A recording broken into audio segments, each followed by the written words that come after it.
Hello, everybody, and welcome to Ring Post Radio, the only podcast where we're at the bar getting tipsy. I guess that's what we're doing here today, Scotty. I had so many other stuff planned, and Scotty has come in swinging hard for a Shabuzi song.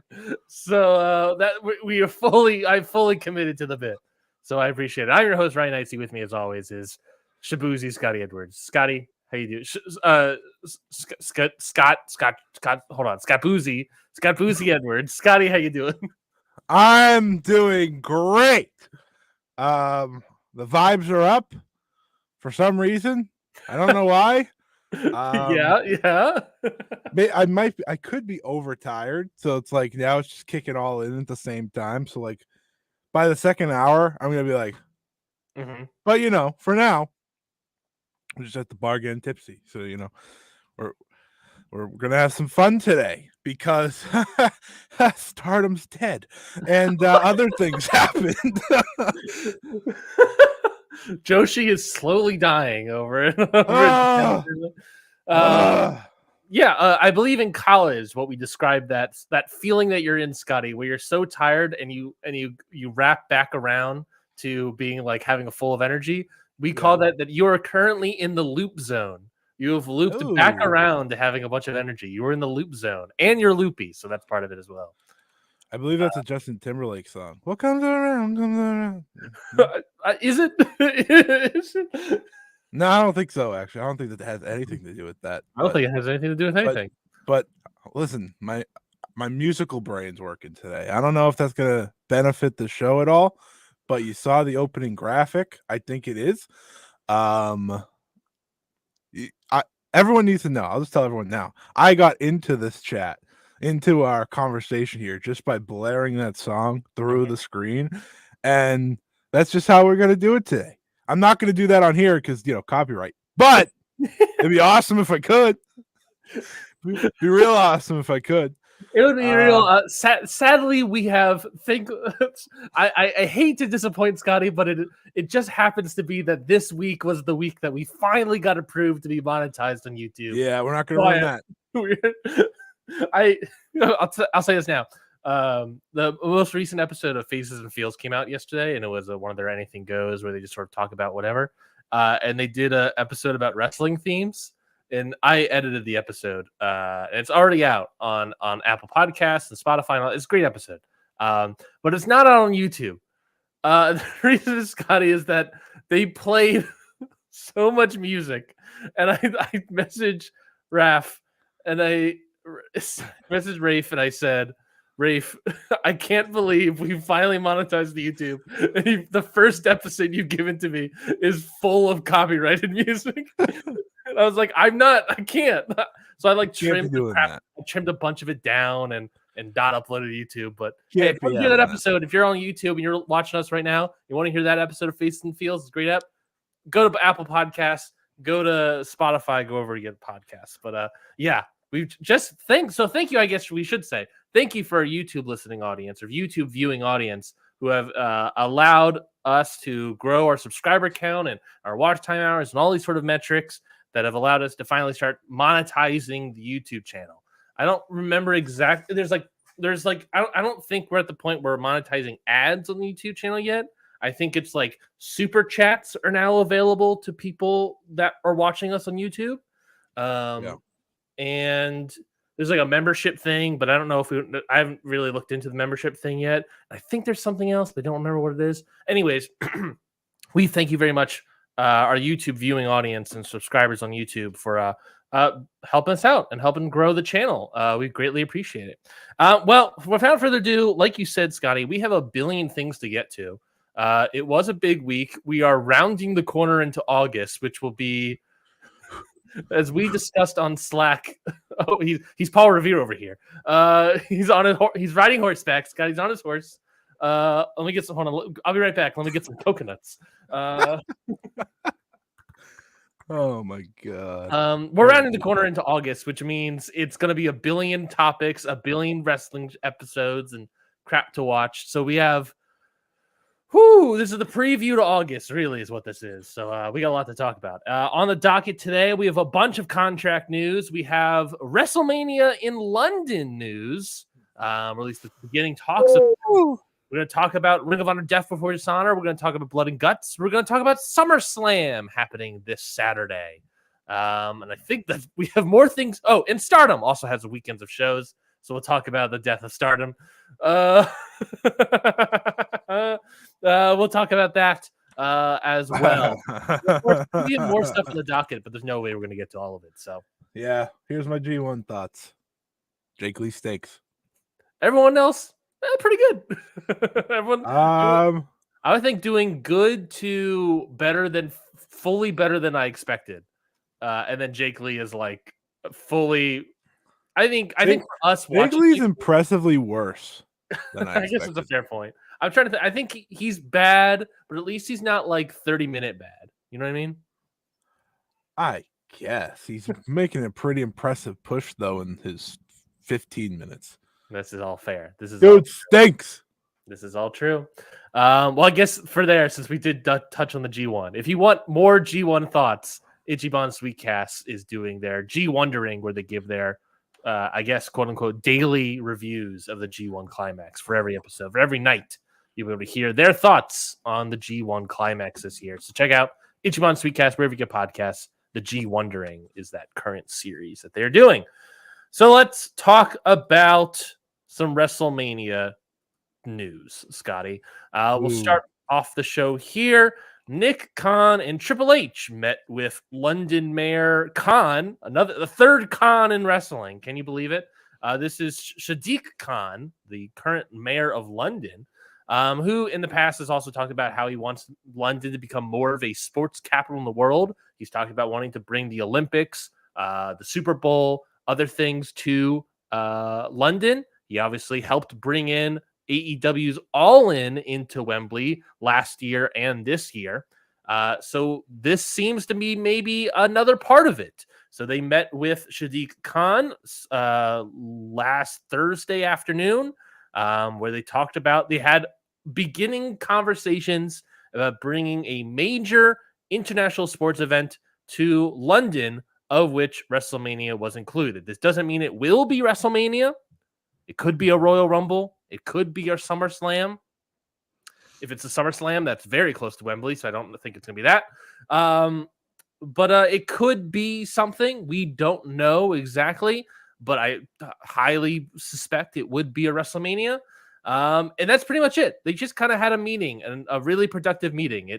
They didn't announce any contracts were signed or anything, or that WrestleMania is for sure happening in London. They didn't even speak about where it would be happening if it happened in London. Would it be happening in the O2? Would it be happening in Wembley? Would it be happening at the Shakespeare's stadium? I don't know. Who the heck knows? All we know is that they all met to discuss bringing a standout, quote unquote, from Nick Khan, standout WWE premium live event. So whatever that means is whatever that means. Everyone right now is thinking WrestleMania. So, Scotty, thoughts on a WWE premium live event in London? Which one do you think it could be, and where do you think it could be? WrestleMania, Wembley Stadium. You think WrestleMania goes all in? I think that's 100% the goal. I think if you're WWE and Nick Khan and Triple H, the goal is WrestleMania at Wembley. 2 nights, Wembley, packed house, fans around the world flying to go see it. Just sounds like exactly what they'd want to do. And it's what I expect them to do at this stage. You know, having the meeting to me tells me it's going to happen. It's just a matter of when. So if it's not, obviously it's not next year. So the year after that is in play, or the year after that. Obviously Indianapolis is going to get one eventually too.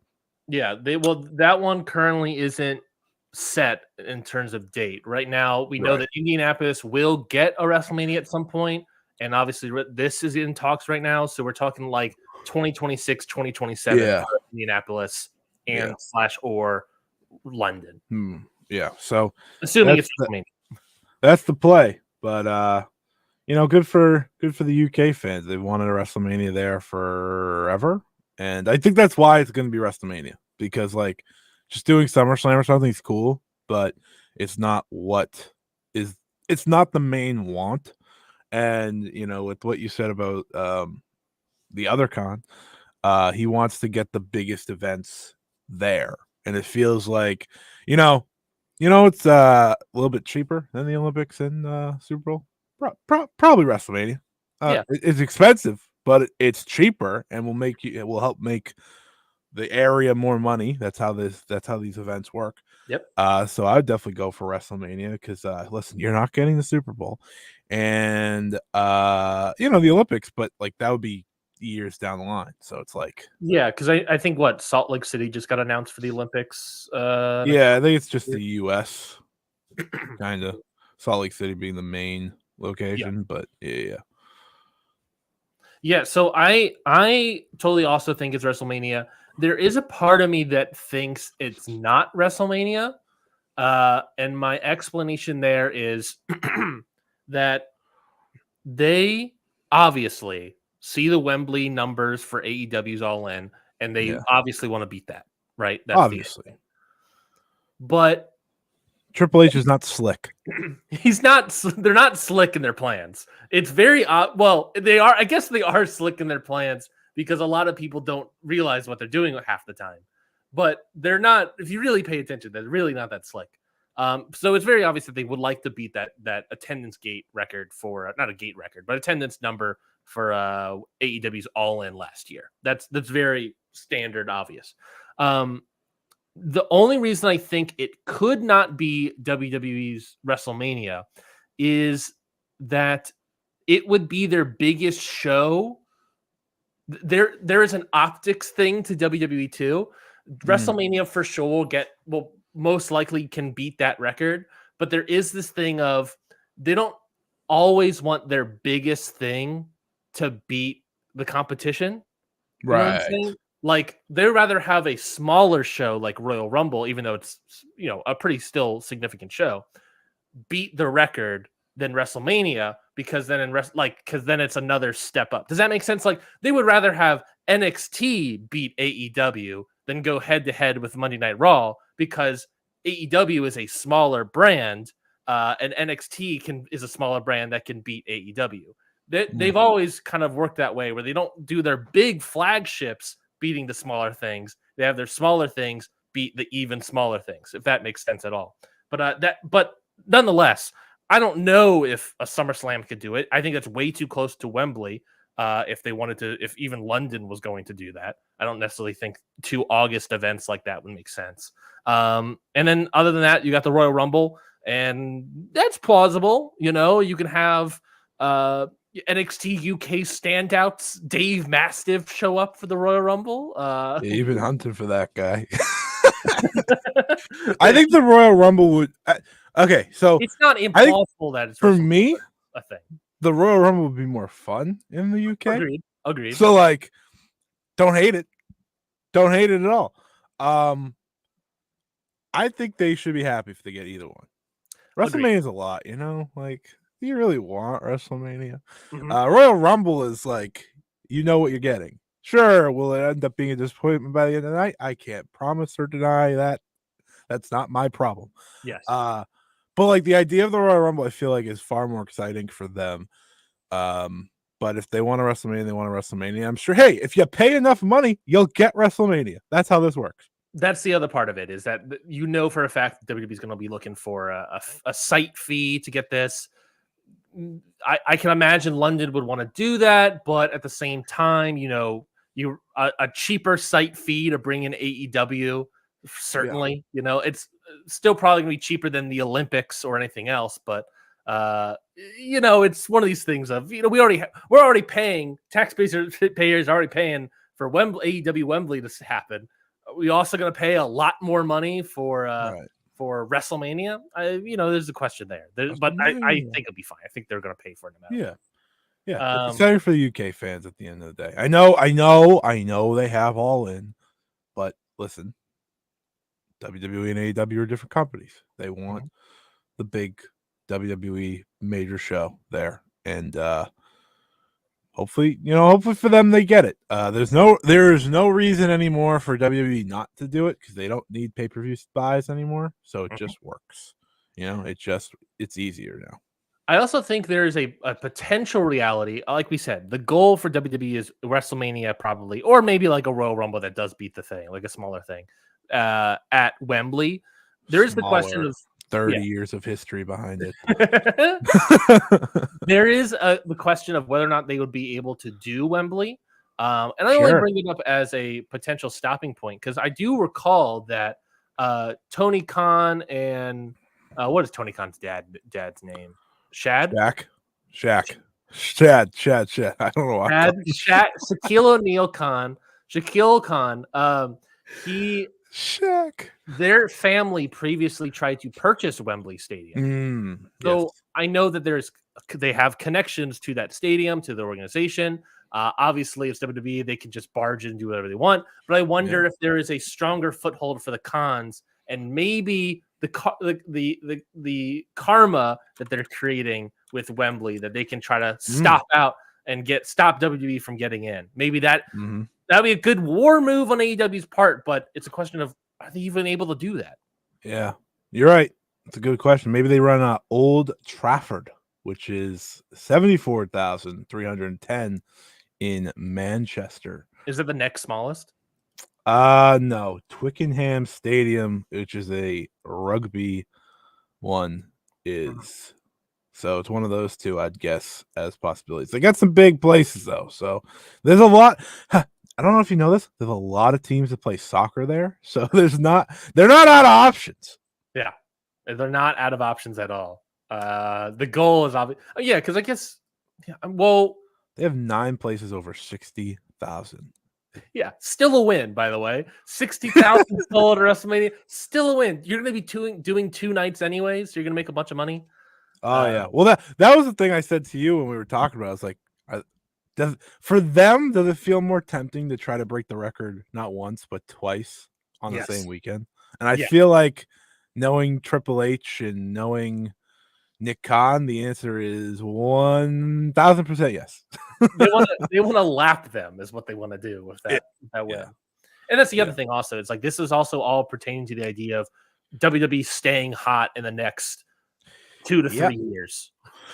Yeah, that's not going to be easy because they won't have John Cena. John Cena will have retired at this point. Roman Reigns probably won't be around anymore either. Well, they would be able to get Roman Reigns for one night of the year. Yeah, he'll be on the Undertaker schedule by then. Brock, there's conversations about bringing Brock back. I hope not, but you never know. Well, if they have Dwayne, it doesn't really matter. Yeah, but we're talking Dwayne 2 to 3 years from now. I mean, he's I already. I didn't think we were gonna have Dwayne this year. So that's fair. But we're talking a 55-year-old The Rock. Maybe that's where they finally do The Rock versus Roman. The Rock versus Dwayne. That's what we do. We clone The Rock. How have we not seen that in a movie yet? I don't know. Yeah, so many of the same movie. Can we do The Rock? Can we do The Fly with Dwayne Johnson and an actual Rock? I think we're actually gonna do The Rock versus Vin Diesel. I don't think that would work. I don't think they can get them in the same room. That's the point. It's a heated feud, Ryan. I think they should just do like a Charlie XCX thing where they just sing on the same song and figure it out that way. Maybe they should bring Shabuzi. They should bring out Shabuzi. Why not? He can do the national anthem, I guess. So this is all very much still up in the air. People are running it. You can already see the Brits running their articles and YouTube videos about this is what we know about WrestleMania London. And I want to just remind everybody, it's not WrestleMania that we know about. It's not even, it's not Wembley or anything else. What we do know is that there's going to be a WWE Premium Live event. Could be Backlash for all we know. Backlash London. It could easily be that. It'll be wicked funny. It also could not be Wembley, so we'll see. But this is obviously the press release and everything is trying to force the idea of trying it to be WrestleMania and Wembley and all these sort of things. So you said what would be funny? It's fine. Never mind. It won't Perfect. be funny. Joke's gone. The last thing I wanted to say about WrestleMania London is, remember when Clash of the Castle Scotland happened and we talked about it and Drew McIntyre didn't win, and I just afterwards said, "Oh yeah, that's because they're trying to have a show in London, try to beat Wembley, and probably have a match at Wembley, and that's where Drew McIntyre will win the title." Here's the thing, though. Here's why I think you're wrong. Mm-hmm. Dude's like almost 40, and this is like multiple years down the line. I know. I know. Well, that's the thing. It's multiple years down the line if it's WrestleMania. Right. If it's Royal Rumble or SummerSlam, I think it could be. Or I don't know or Royal something, and they make it up. If it's Backlash London, it could be next year. You know? Please stop saying Backlash London. I don't know why you're sold on Backlash. If it's, I don't know, St. Valentine's Day Massacre in London. That's real. They should bring back Cyber Sunday. Yeah, if it's Cyber Sunday in London. I don't know. Like, if it's something smaller, then they can do it next year. If it's a WrestleMania, we're talking 2 to 3 years. Who knows where this company is by then? Who knows where anything is by then? You know, maybe everyone has jumped ship. Maybe Cody Rhodes is back in AEW. You know, it's like, who the heck knows? That would be wild. A lot can change in 2 to 3 years. You know, this company, if the company is still hot in 2 to 3 years, by the way, all-time run. I mean, no shit. Like, you know, usually a company slows down if they're still red hot by then. I hope that money deal for AEW was nice. God damn. Yeah. So they're doing good in the ratings though and stuff. Biden was nothing to them, or surprisingly, I was kind of surprised that Biden was as much of like 30 million watching, and I guess it helps. It was like 10 minutes long. I guess it also helps that like the news was big. He already like announced it. You know what I mean? Yeah, maybe. Like if he just, I don't know, man. 30 million is still 30 million. that should have gutted them. I'm saying that like if he didn't already announce it and it wasn't already a thing, we knew what the press conference was going to be. Sure, it was just a cold turkey. Biden's going to speak. I think it probably would have drew more. They should have called it that, cold turkey. Joe Biden speaks to the press. Biden speaks, cold turkey. That would have got more viewers. I would have viewed it. I would have watched. I would watch for sure. Well, let's talk about other things. We have a bunch of contract news, and we'll start off with this. I just signed a brand new contract for the Count Out Network. But we got Scotty for another year. He's on a year-to-year basis, which is annoying. I'm trying to get him multi-year, but yeah, you pay me like in New Japan, like Bushiroad does their contracts. It's not very smart. I could leave at any moment, but you try your best. I appreciate it. That is true. I pay you in. Let's move on. Some contract news. There was a report from Fightful and also Dave Meltzer later that Bobby Lashley's contract is set to expire with WWE soon. Dave Meltzer then on Monday expanded that to say not only Bobby Lashley but also MVP are expecting to be departing the company, quote unquote, relatively soon, with the possibility of reforming the Hurt Business stable with Shelton Benjamin, because he's also out in another company like AEW if there was interest. That is pure conjecture. He doesn't actually know if AEW has interest, seemingly. Triple H didn't really have a comment. He just said, "What was his quote? Just like any sport, any business, we sign talent. Talent contract runs out. We release talent. It's part of the process," which I think is a great, hilarious Triple H quote. But basically, Bobby Lashley looks to be, and MVP for that matter, look to be leaving WWE shortly. What are your sort of thoughts on where Bobby Lashley could go? I love the big man, Bobby Lashley. Love that guy. Absolutely love him. And I saw a lot of disrespect towards Bobby Lashley this week. Some people just saying, AEW doesn't need him. No, you know what? Screw you. AEW should get him. You know why? Because Bobby Lashley is something that they don't got. Bobby Lashley's a beast, a super athlete type guy. And I think you bring the whole package if you get him. You just do the Hurt Business thing. Because listen to me, Ryan, if that's your real name. I put a little stank on it, so I was like, oh, I just gotta say something after this because it felt like an attack for some reason. I think that Collision is the perfect place for the Hurt Business. Specifically.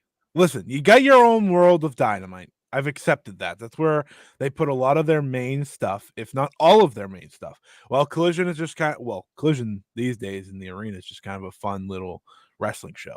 But one of the best parts about Collision in the first 6 months, I felt was like the Bang Bang Gang kind of running shot there and the FTR stuff. Listen, let's just do the Hurt Business. You got MVP, you got Bobby, bring in Shelton. I love me some Shelton Benjamin. Hey, Ryan, we were talking about tag team problems last week. There's a tag team right there. You're welcome. Bobby and Shelton. Yep. Why not? It's like I don't see anything bad about it. He's a former multi-time world champion in multiple companies. He's legit. If you want like the MMA background, he's legit. I don't know. I don't see any harm in AEW going to get him. And I think they're smart for trying to make that happen. Bobby's a big time free agent. Listen, he's older now, obviously, but I still think he's good. And I would like to see him in AEW. Maybe other people wouldn't, but I would. Because again, I'm trying to add to Collision here. It's not like I'm not taking any time from Dynamite. Put him on Collision and make him in the Hurt Business like a mainstay. This is where you go to see them every week and tell their story. That's what I want to see from Collision, and I think that's something good for them. I think it's definitely not going to be the same star power that a CM Punk had, obviously, with Bobby Lashley in the Hurt Business. I don't think Shelton Benjamin's moving the needle. Hey, you respect Shelton Benjamin. And also, if you can buy his old song, please do. But the one good thing about Collision, even though it had this like weird roster split, is that it ensured that a big time star in CM Punk was, if you want to see CM Punk, you tune into Collision. Currently, Collision doesn't have that because they're not doing a roster split.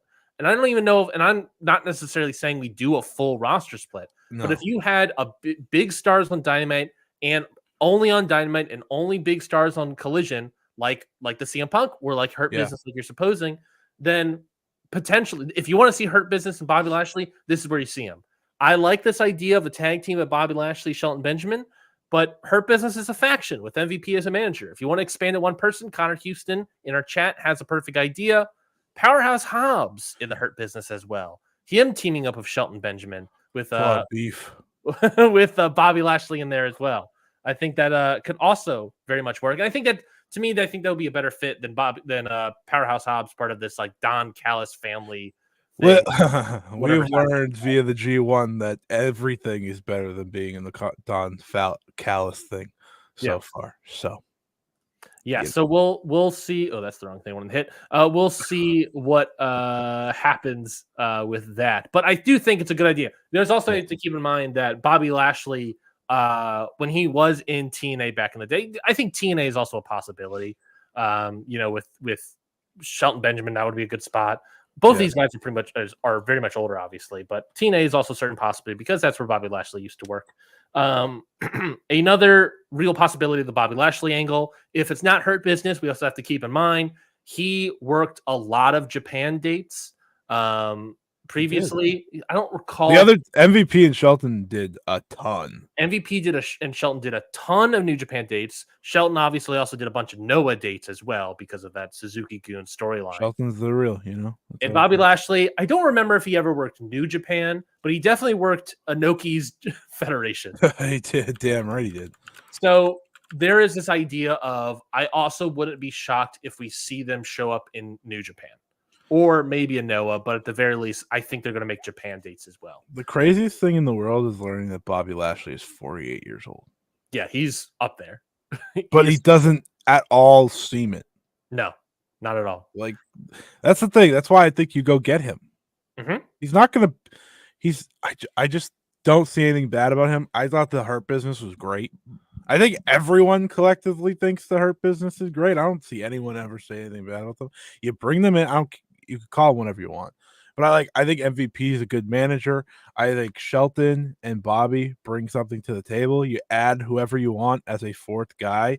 There's a number of underutilized talent that they could put in there easily, without question. I'm not going to throw in people, but I'm slowly pulling up the I AEW. mean the natural one to me, because of the connection to Bobby Lashley, is Leo Rush.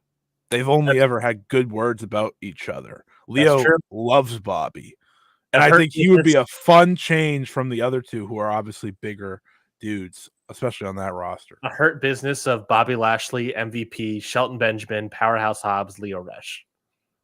Pretty good. Pretty good. I think ultimately with Bobby,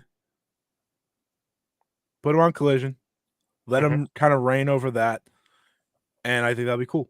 I think it'll work. I think it will work. You can listen, if you want to give him one of the titles, whatever, you have millions of titles, it's fine, and he can keep that on that show. That's the beauty of having all these shows, is you can do that. And here's my last thing: you debut him before you get out of the esports arena, because I Yes. think that would be great. Assuming their contract is out. We don't know exactly. I think someone said August 10th, but I don't know if that's true or not. I think, aren't that's they soon? That's SummerSlam. Well, that's the week after SummerSlam. Yeah, but I think, when are they out of Arlington? Let's see. End of the month, right before All In. Yes. So yeah, you could do that. If that's when they're available, then yeah, you can certainly do that. Nothing is stopping you at all. Ain't no stopping me. August 17th is their last scheduled date. All right, you do it the week after. Hey, Yeah. by the way, who the hell is Ricochet? Oh, I guess you could do Ricochet in her business too. There's a bunch of. No, I'm just remembering like the people left. Where the hell is he? Why is he not here? No, Maybe they debut him at a big show or something. I have no idea.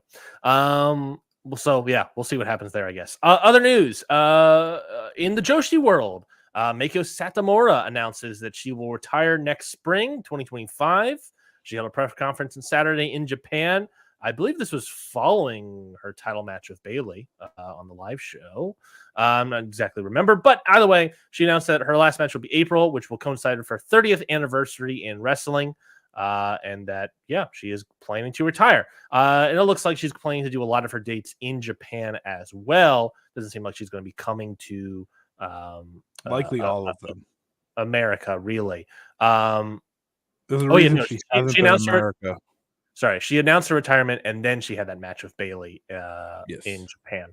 And also, I believe at the press conference, Emi Sakura came out and also challenged her to a match. So there seems to be something brewing there.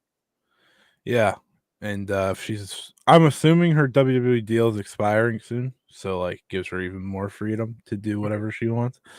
It's a pretty big deal. Meiko Satomura, legitimate legend of wrestling, especially the Joshi scene.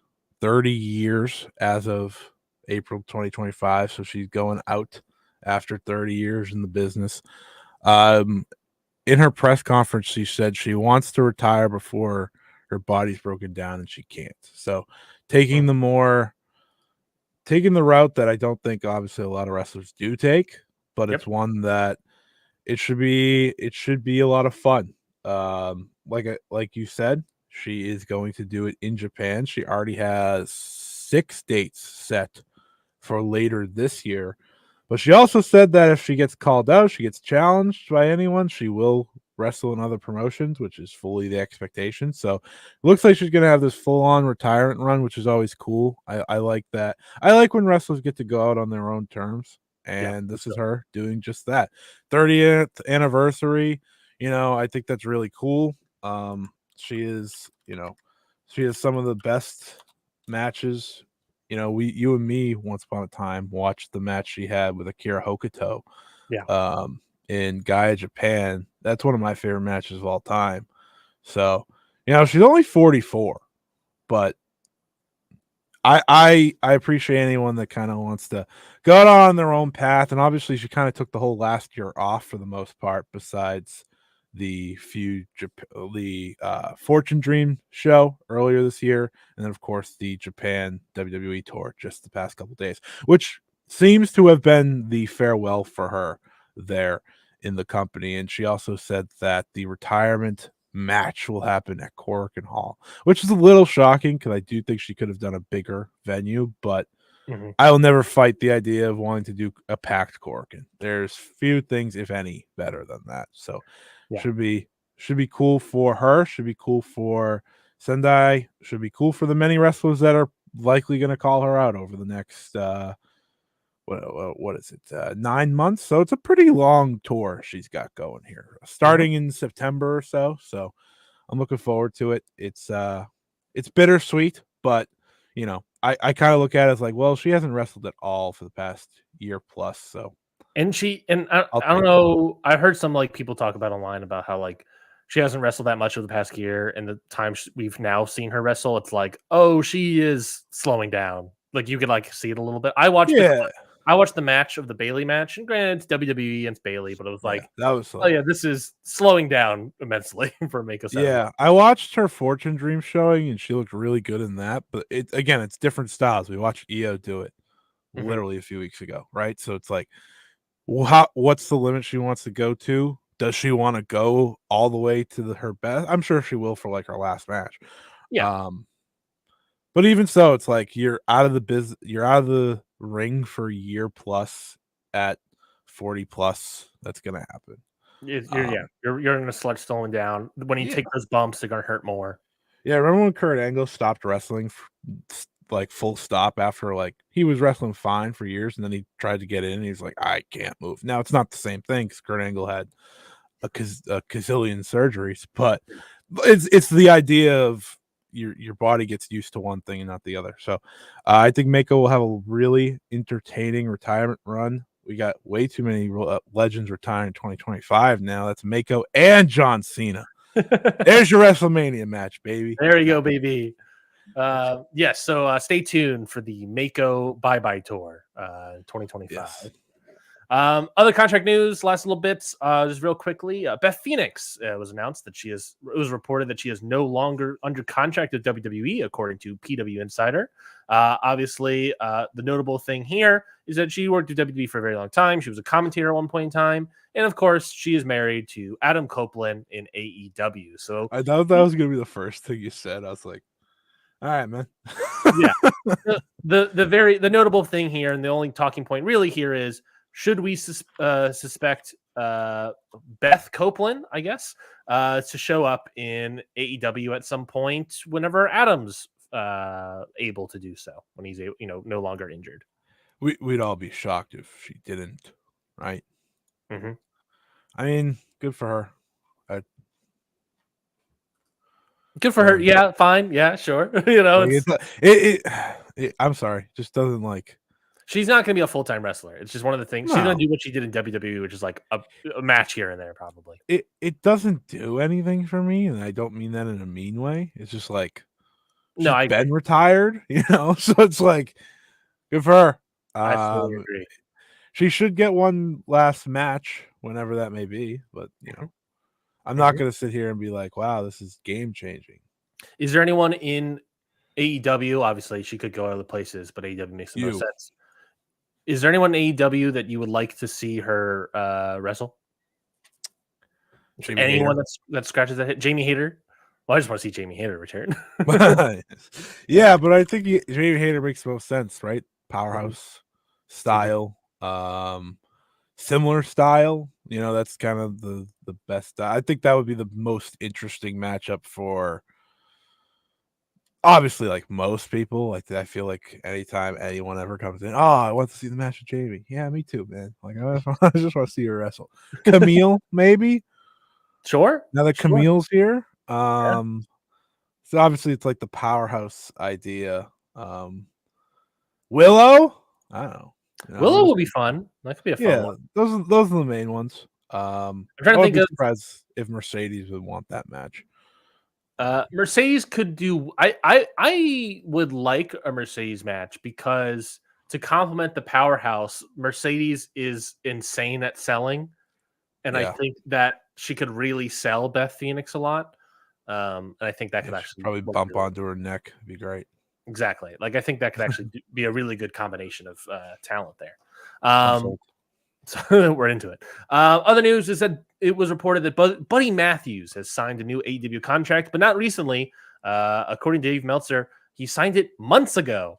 after it was reported by wrestling purists that he is re-signed. So yeah, Buddy Matthews, he signed a new deal months ago. So who knows how long the deal is, but Buddy Matthews is still around. I think the notable thing here is Buddy Matthews, I would say, was probably in the camp of people he just wants to leave and go back to WWE and hang out with his wife and do all these sort of things. And it turns out he signed a new contract months ago. So I guess he's not in that camp. He's going to be in AEW for the long haul for however many years, probably. So any thoughts on Buddy Matthews staying in AEW? Scared of the grind. The grind? Dominic Mysterio, baby. How did you have that pulled up? How did you have that in the ready? I'm just different, man. I'm just different. Isn't that terrifying? When he posted that the other day, pop me big. No, in all seriousness, like, good for him. I guess. Sure. Like, here's the thing about Buddy Matthews. Again, doesn't affect me. It just doesn't. Like, no matter where he was going, go get paid. I got nothing. Like, I don't have anything to add to this conversation. That's fine. No, I understand. It's Buddy Matthews. Like, he's not a mover and shaker. I think it's just notable because everyone just assumed he was in I'm leaving for WWE camp and he's staying. So I think that is an interesting one. That is an interesting one. Scared of the grind. The grind being Dirty Dom. Get that image out of my face. It's terrifying. Terrifying. So let's talk about. What is also terrifying? Sure. What is also terrifying? Yeet! Let's talk about Ring of Honor Death Before Dishonor. That took place on Friday. Oh my God, I forgot that happened. That did happen. It took place on Friday in the Esports Stadium in Arlington, Texas. Last time I saw, they had like 1,100 tickets sold. It might have gotten to 1,200, but I don't think it was a sellout. I believe the collision prior was a sellout, but it was basically extremely close to a sellout. 90, 95, 99% sellout. Let me ask you. Anything above 1,000, I think, is like a major success. I do want to ask you this. You live in the area, right? And, maybe this doesn't help because you're a freakazoid, so we'll see. Hold on. But I live in the area of Texas? Say you live in the area of the esports arena, okay? Would you have gone to the Ring of Honor show, or would you have gone to the first collision or the second collision, or would you have not gone at all? I know you would have definitely went to one. I definitely would have gone to Ring of Honor. Okay. I probably would have gone to the first collision because I definitely had interest. But also the second collision is, for a fact that you're getting the Battle of the Belts afterwards. So you get like 3 hours of stuff. I'm not saying Battle of the Belts is a major thing, but hey, we got a first title change ever in Battle of the Belts history last night. With your favorite wrestlers. That's correct. So yeah, I mean, I would go. And obviously attendance, I think in this Saturday's attendance also was like over 1,000 in the esports arena. These are smaller numbers and these are smaller arenas, and it's not necessarily the greatest, but the fact that they're getting a site fee by working in the esports arena, and I believe the number, like, for it to be a successful show and to make money off of it or make money back or something is like 500 in attendance. And they've hit over 1,000 3 times already. So that's pretty good. A pretty successful studio wrestling event that they're showing. All right, I'm gonna do it. I'm gonna say it. It's a success. Mm-hmm. I think it's cheap. I think, like, with the number of dates that they announced, I think it's something like you only had to like be a couple thousand, like a couple of these shows had to be over 1,000 for the whole thing to be successful. So it's like at this point they're going to start making bonus money very soon, quote unquote bonus money. So I think they're very close to this being a total financial success on their part. Anyways, Ring of Honor Death Before Dishonor. Let's talk about the show. We'll talk about the main event first and work our way backwards, I guess. No, we'll start at the top of the show. Let's just do the top of the show. I don't know why I'm saying it like that. Let's just work the top of the show, Ryan. Dumb, stupid. Beast Mortos defeats Commander in the opening bout. I thought this was hot, great lucha action. Scotty, what'd you think of this one? It's really good. The Beast Mortos deserves the world. That is my take every time I watch him. Mm-hmm. He's the man. He's awesome. He's cool. And I literally said to you, man, they should have him win a lot. And then they said, tomorrow on Collision, the Beast Mortos versus Hologram. I go, God damn it, Tony. You and I both looked at each other like, nah, darn it. It was a good run. But no, he was really, really, really great here. Commander did his usual stuff. It just worked. It was a lot of fun. These listen. We said this about Collision. We said this about Ring of Honor over the past couple of years. A lucha influence on one of these shows consistently will do a lot of good. And I think that proved it here, especially with how good the Beast Mortos was. And I've only heard better things about the match from Collision. I haven't seen it yet with Hologram, but sounds like he had one hell of a week because he also had that I loved his match with Darby from last weekend. I thought that was awesome. I believe it was the week prior, maybe 2 weeks prior, where he had a match with Claudio. Yeah. They have decided the Beast Mortos is the man. 4-match streak of great matches from Beast. I'm just putting him in everything. Well, you know what? Beast Mortos match you want to see in AEW, and do not say Will Ospreay. I will kill you. This is the classic AEW roster. Hold on, it's Ring of Honor. Let me pull up the Ring of Honor roster. No, it's not. It's not. He was on Collision 3 times. It could be whoever you want. Also, that's AEW Ring of Honor to you. That was another thing we were going to talk about at some point. But who would be great against the Beast Mortos? I mean, anyone would really. Everyone. Bandito can come back. That would be my Bandito return match. I fully agree. I fully agree with that. I think Brody King would be a lot of fun. I think there's an element where Brian Cage would be different, but I think that would be really fun. Bryan Danielson. I know, but Bryan Danielson versus the Beast Mortos. Come on. I said don't say a word about. How about Pac? Yeah, versus the Beast Mortos. Well, how about just everyone against the Beast Mortos? Beast Mortos, Dante Martin. Part of me really wishes like they just made him an undefeated monster. Yeah, that did cool shit. But you know that stopped a long time ago, so it's fine. Yeah, I think the Beast Mortos is on a. I've said the Beast Mortos too many times, by the way. I think he is the Beast Mortos. He is the Beast Mortos. I think he is on a great tear right now, and they should honestly actively do something with him. They're doing stuff with him in terms of putting him in great matches, but we need to start like, all right, let's do something with the guy. You know what I mean? Put him in the Continental Classic. Thank me later. Thank you. Yeah. He can listen. He could be the the lower guy like Roosh was last year, or the Mark Briscoe even. Mark Briscoe went in there, had great matches, didn't win a lot, but he had great matches. Yes, he can win 1, maybe 2 matches in the Continental Classic.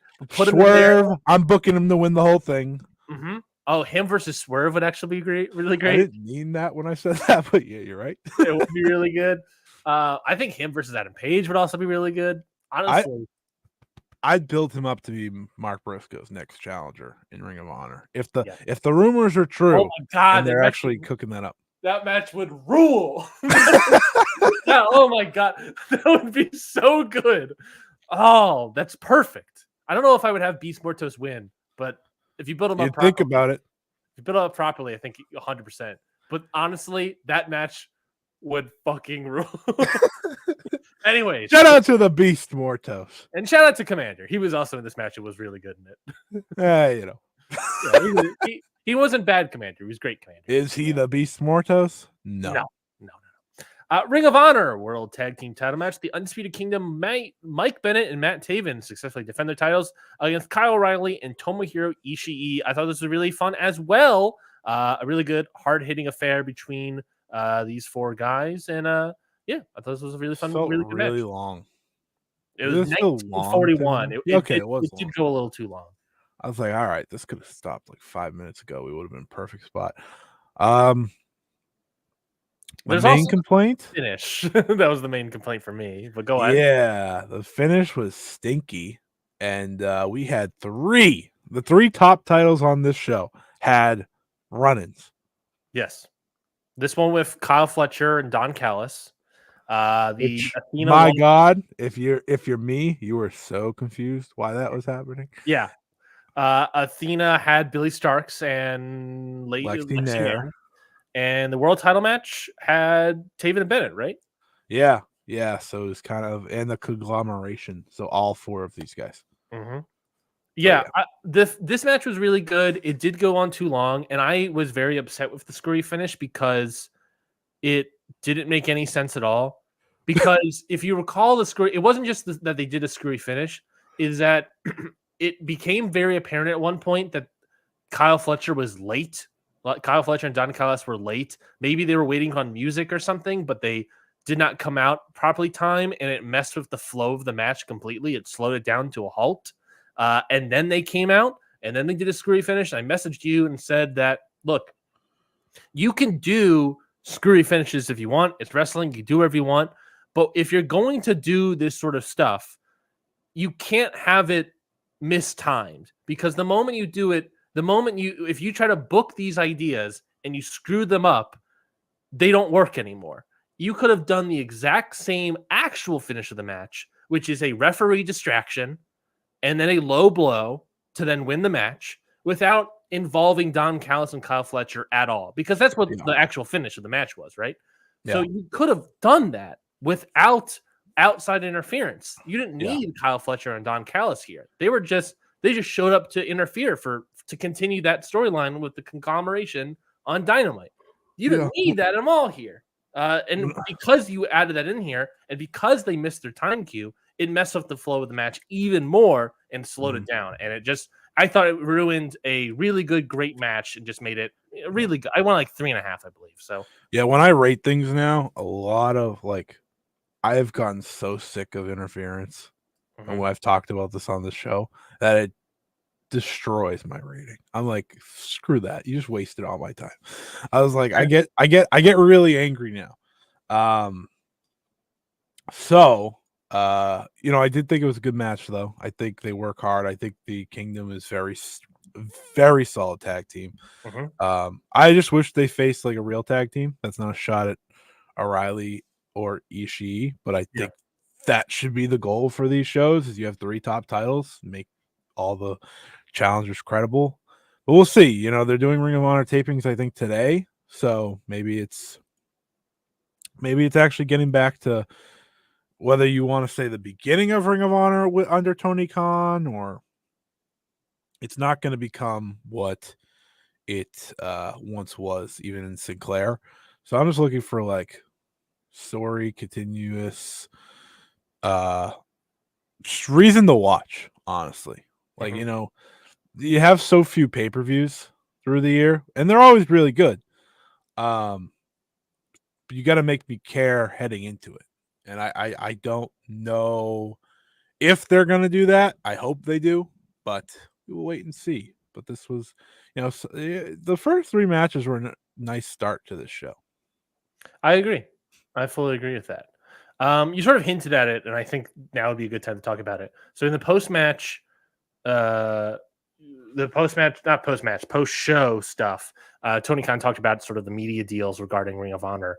And he talked about how, there were still in talks of media deals.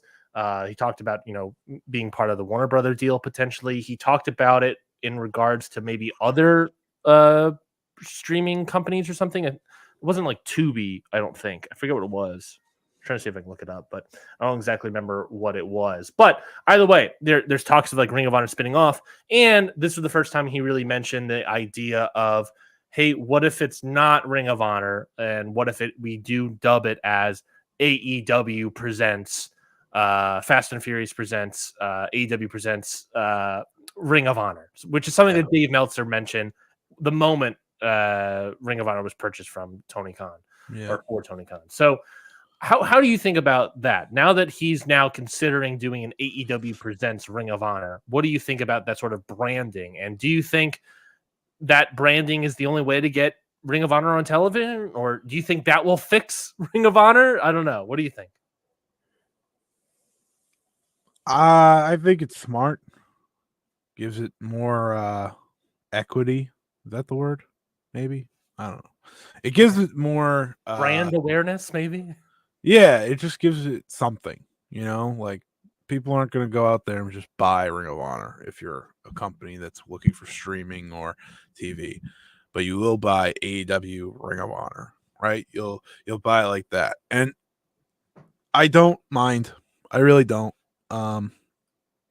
Because listen, it's been AEW Ring of Honor. It just doesn't have it in the name, It's like that's the kind of way I look at it. It's like what usually buffs up these shows? It's the AEW top stars that they throw in on the cards usually. Now, I will say Death Before Dishonor did feel more like an ROH card. Like there was a lot of talent that feels ROH, and I liked that a lot. But I still think it makes sense. If there's a chance to get this on TV, on a streaming service, you do it. And if that's how you do it, it's like the easiest change that I promise watching Ring of Honor, it will not affect me. Mm-hmm. It will not affect me that they threw 3 letters in front of Ring of Honor. It won't. I promise.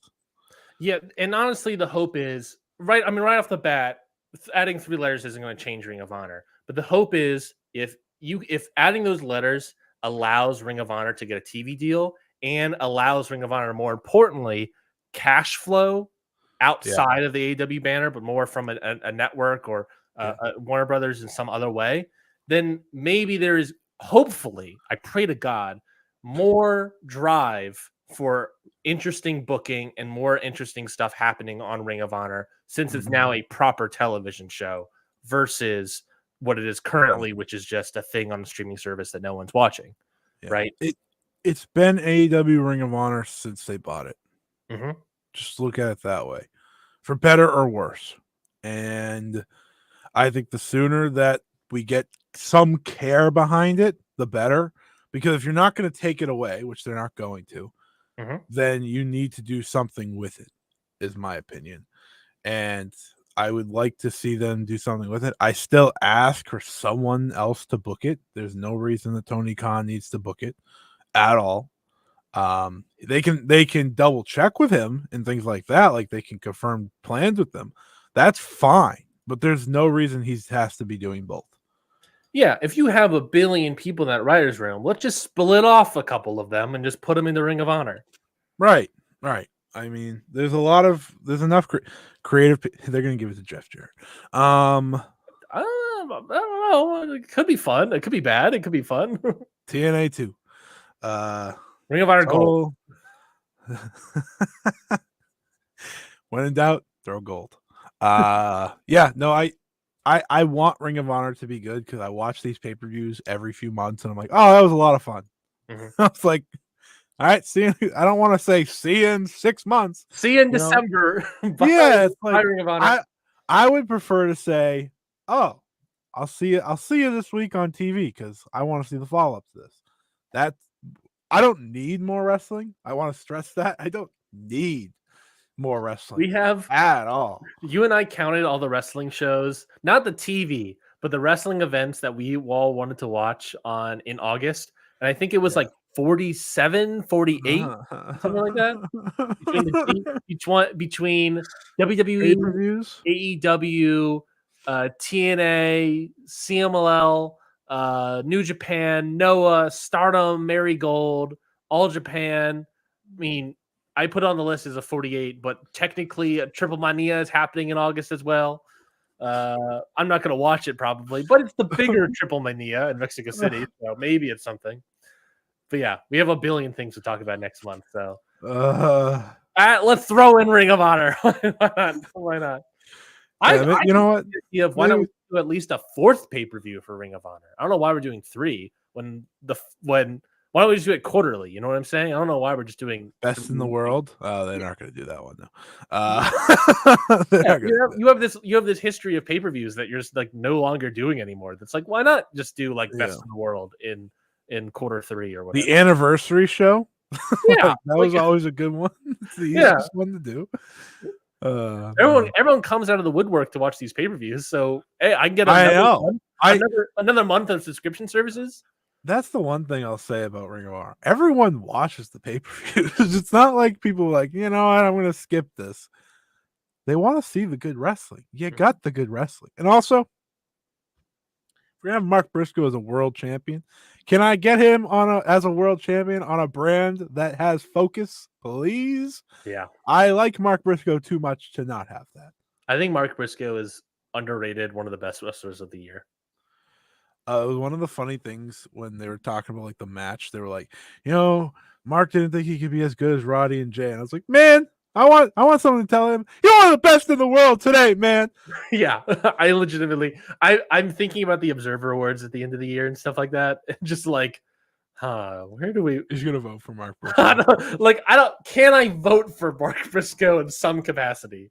Mark Briscoe every time. I don't necessarily love to do like the same person for like North America MVP and like sure and the MVP and also for like Lou Thez and stuff. The best, yeah. Mark Briscoe as US MVP. I don't know, but he was valuable, extremely valuable. The US MVP is the like Cody one, right? the Cody one. Yeah, pretty much. Well, you need to explain it because there's an Osprey one and there's a Cody one. Okay. Let's move on. Texas Death Match between Layla Hirsch and Diamante. No one was expecting anything from this match. The crowd certainly wasn't expecting it from this match. And it turned into a bloody affair with Layla Hirsch doing a moonsault off of a ladder, putting Diamante through a table, and undoubtedly breaking her arm in the process. She smashed her face on the ladder. I don't know if she smashed her actual face, but she definitely she hit it on the way down. Yeah, she saved herself with her arm and just looked like it bent out of whack, but it went back or something. But yeah, wasn't a good shot. But yeah, this match, it wasn't like the best match. There was definitely like a lot of mess ups in the beginning. I really eye rolled when Diamante put Layla Hirsch in the Tree of Woe. The chair fell off, and then Layla Hirsch is like, "Oh, they put it back on my face." I'm like, "What are you doing?" There are things like that, but I thought Layla Hirsch was like fine. I really thought Diamante was great in this match, and I thought she was really good here. Yeah, Diamante is awesome. I want her to keep that look too. The blue like kind of muscle shirt, and then the sweats or whatever it was, the baggy pants. Yeah, that's the look. The army pants or whatever they're called. Mm-hmm. No, yeah, I had fun with this.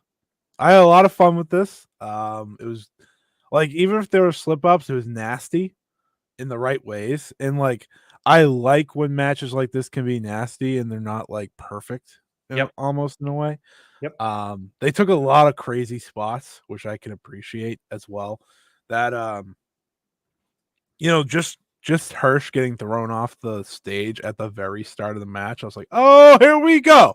And doing that moonsault was crazy to me. You know, this is what Ring of Honor's for. It's like, you know, this exact match. Yeah, I thought Diamante was great. Diamante's always been really good. Like I've always thought she was a solid wrestler, and I thought she had one of her best showings I've ever seen from her in this match. I applaud Layla Hirsch for doing that moonsault. You know, she had that really bad injury a few years ago that I unfortunately had to see live. Yeah. And you know, just coming back from that and then being willing to do that. I mean, obviously she hurt herself, but there's an element of she did that in the most unsafe way. Like her moonsaults, her moonsaults have always been high and not distance. Yeah. So it's like that's exactly what she did. She banged her arm, possibly her face on the ladder, hit her formerly injured knees through Diamante. Have you considered it was cool? It was cool. It was cool. It was just like, holy shit, that was like it was cool from the angle that they shot it at. Yeah. And then when they did the replay of the other angle, everyone in the crowd, even Caprice on commentary, was like, oh, whoa, she hit herself pretty hard there. Oh, speaking of Caprice, let's do our usual thing. Ian Riccaboni and Caprice Coleman are by so much, like it's not even close. Like, Yes. they're here, everyone else is down here. The best commentary team in professional wrestling, and it will not be touched. The amount of care, the amount of believability that they carry in every word, I highly appreciate. It's 90% of the reason I enjoy these Ring of Honor shows, honestly, because they make matches better. So many, remember when I said after, what was the last AEW pay-per-view? Forbidden Door? Yes. I was gonna say Remember after that, I said, like, oh, I don't listen to commentary. Yeah. and I had a giant rant about Taz. You know why I usually don't listen to commentary? Just because I think commentary kind of just usually sucks. Not these two, though. I listen to every word because they make it better. Caprice is so great at commentary. What match was it? Oh, it was the Billy Starks match.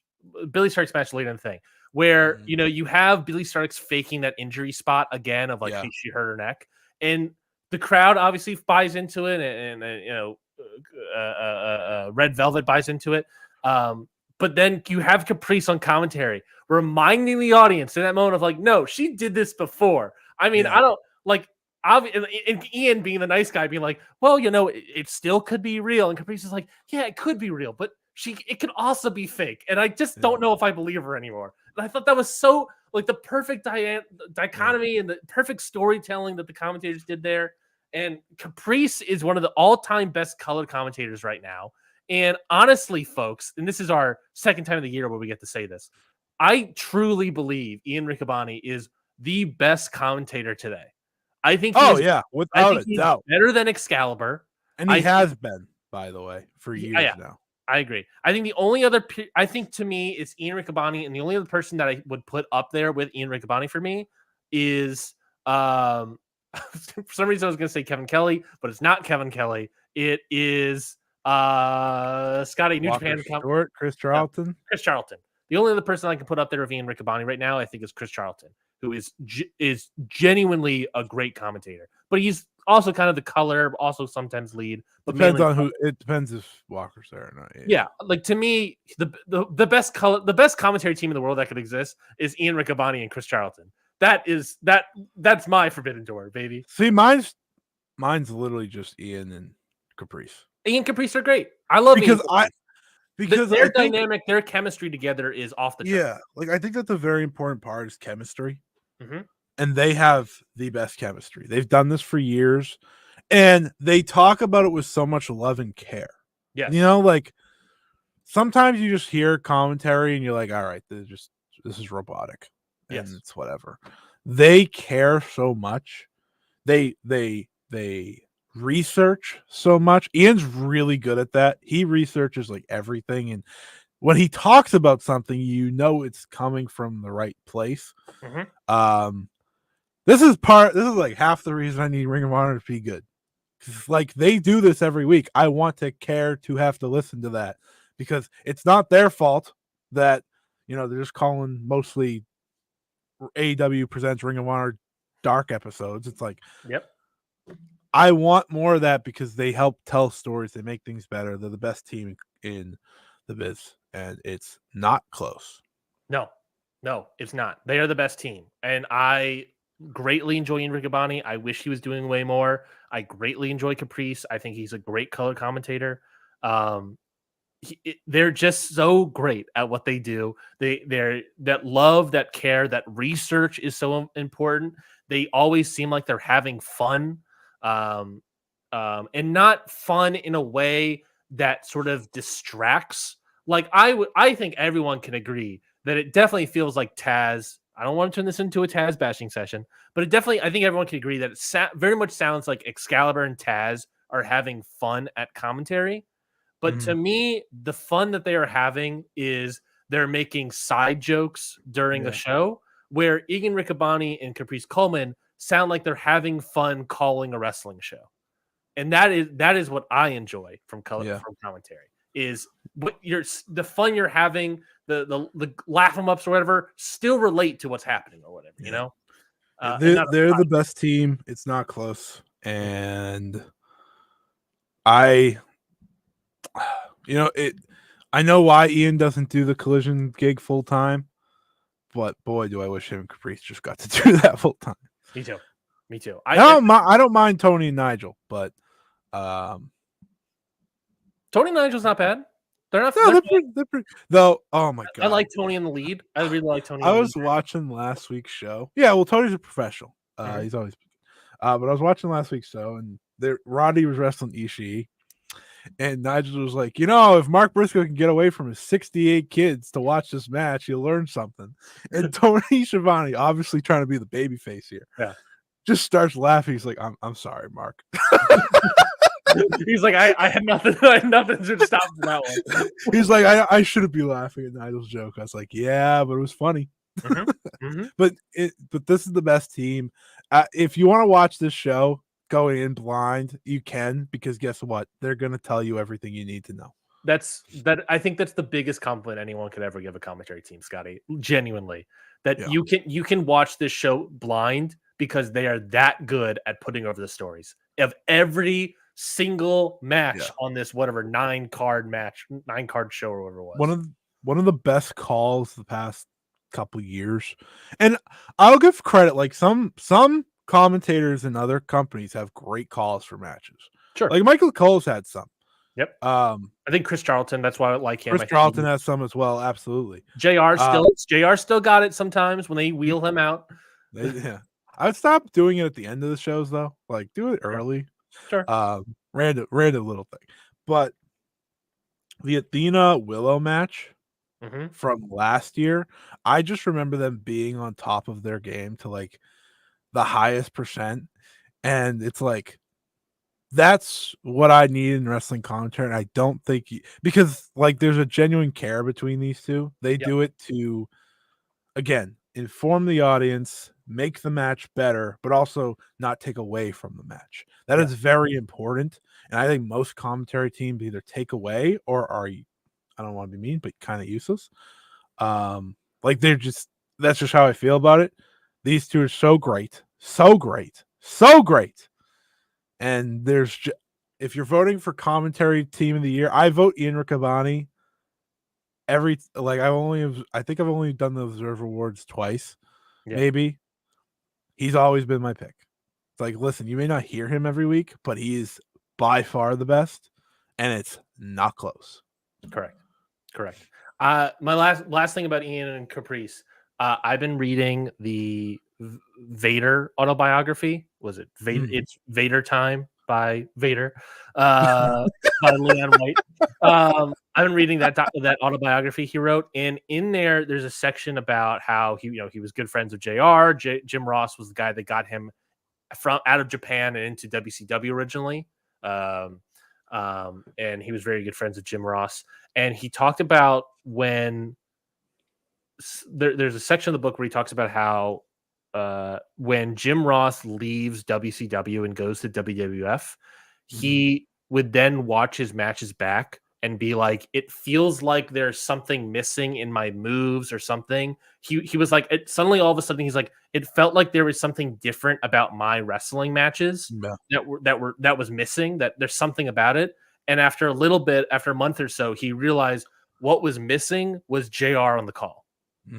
Was JR was putting over the brutality and the beast that was Vader, and whoever the guy after him was, I don't remember off the top of my head, wasn't doing that as well as Vader liked it. And so he almost had to like change his style to adapt to the commentary team or whatever. But that has made me, since reading that passage, made me think about like, and one of the reasons why I started going onto the show and being like, I don't like Taz, is because to me, like, Taz is taking stuff away, whereas it feels like Ian Riccaboni and Caprice are adding to the matches. Yeah. And it feels like they're adding stuff to it. Because I don't think it's good that we ignore the commentary team. To me, that's the sign of a bad commentary team, I ignore most of them. I know, I agree. And I think that like they're a good commentary team, like not a perfect example, right?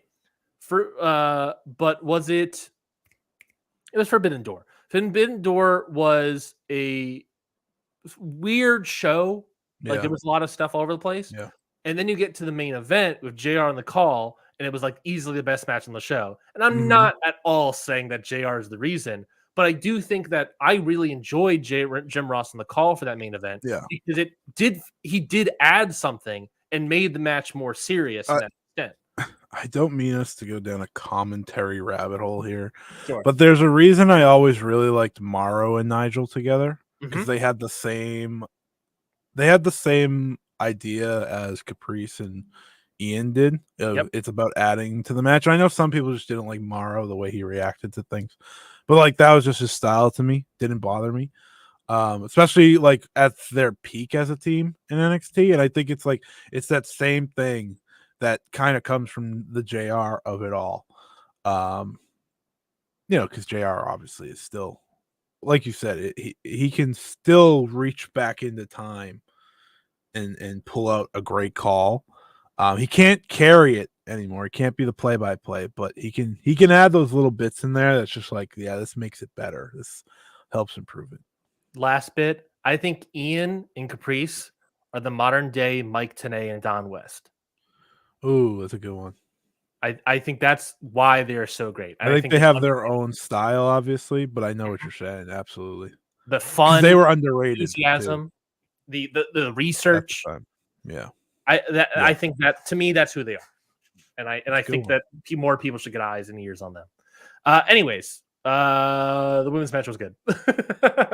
yeah, it was good. I enjoyed it very much. Surprisingly good. Good on them.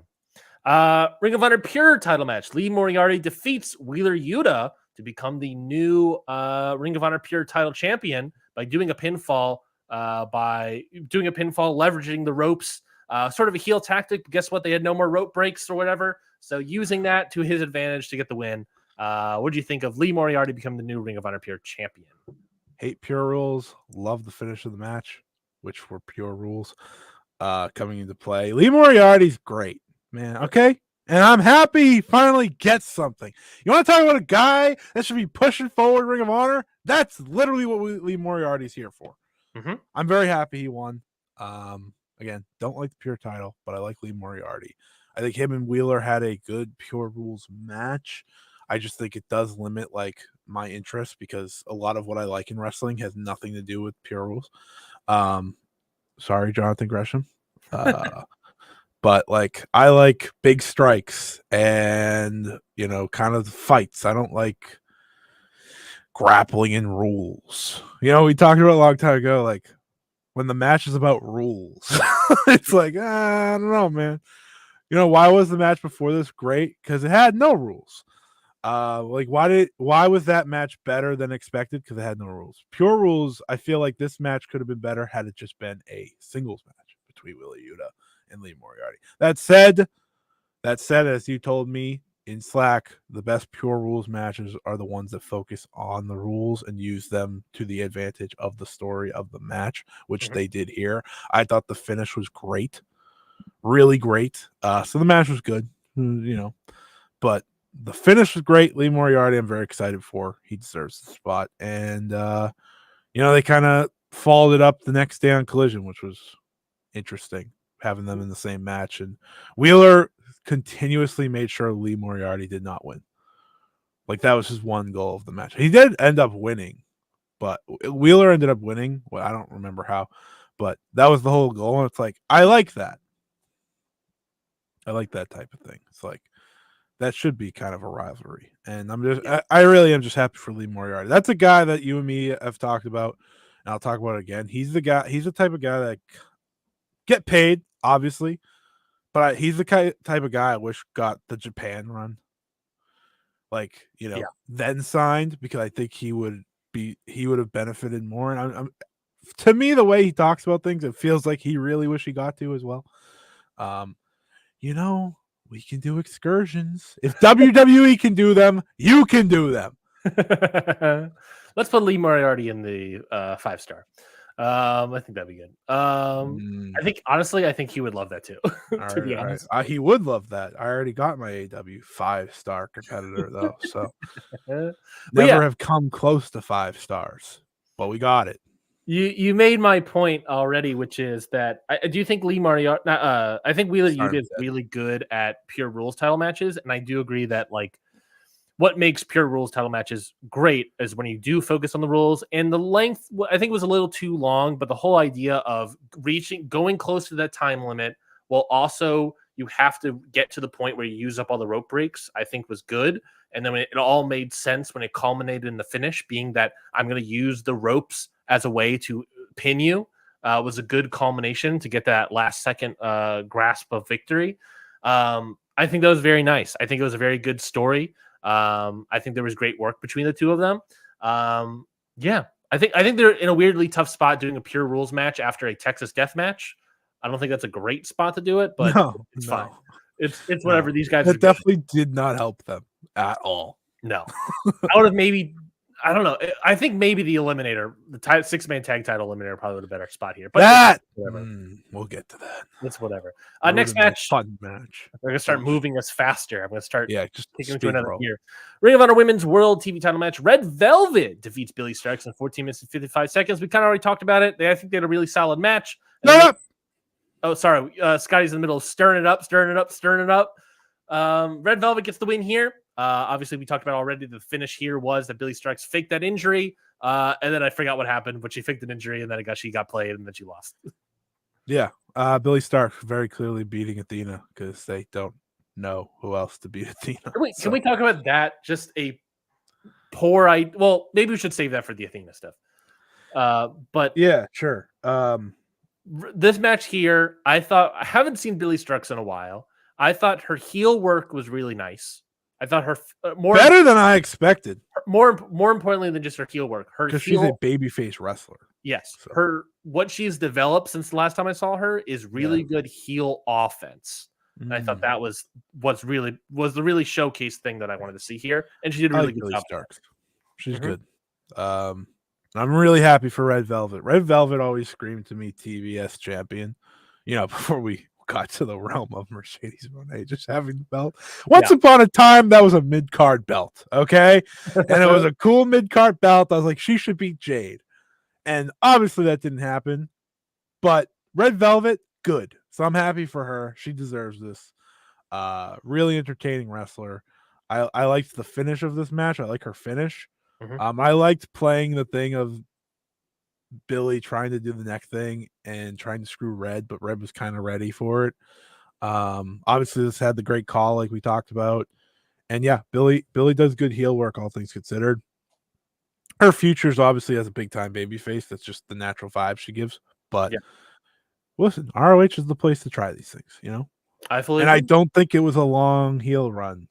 I think we're very much going back to babyface Billy Starks probably by the end of the year. So, well, yeah, we'll talk about that shortly. But good on Red Velvet here. Ring of Honor World 6-man tag team title eliminator match. Dustin Rhodes, the Von Erichs, Marshall, and Ross defeat the Dark Order. And obviously, if you saw Battle of the Belts, they end up winning and end up becoming the Ring of Honor 6-man tag team champions. You're a big Dustin Rhodes guy, so I was happy for you. He's look, man. He got the crowd. He got the crowd pumping. He got the crowd. They should do Mark Briscoe versus Dustin Rhodes for the Ring of Honor World title. I think the last Ring of Honor taping in Arlington should be that match. That'd be good. That'd be a good one. That would be a good one.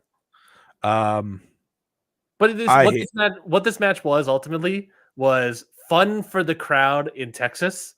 Yeah, not for me. It wasn't that good. Hate Dark Order. Yeah. Hate them. You don't need them. I don't need them. This is my least favorite match of the show. I have critiques about every other match, like serious critiques, but this was like, I don't care about this.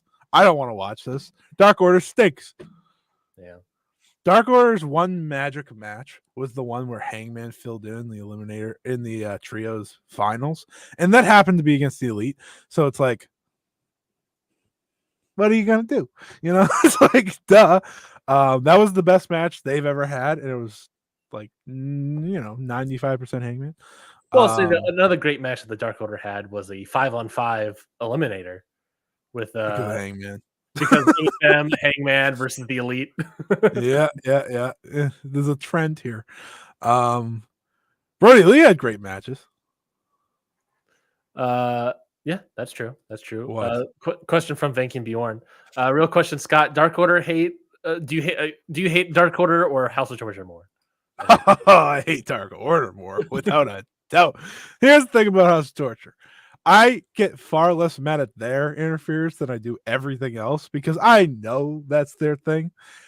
You know, like I was listening to Dave this week and he was talking about Jake Lee and Evil, and I think this clip has made the rounds this week. But he was talking about like how Evil's goal is to have the worst match, and that's the gimmick. Evil's not actually that bad. And then he goes, Jake Lee, he just stinks. And it's like, yeah, he does, Dave. You're absolutely right. That's how I feel. Like the heat for Evil is having a bad, quote unquote bad wrestling match, which sucks to watch, you know? It does, because I know Evil can be good.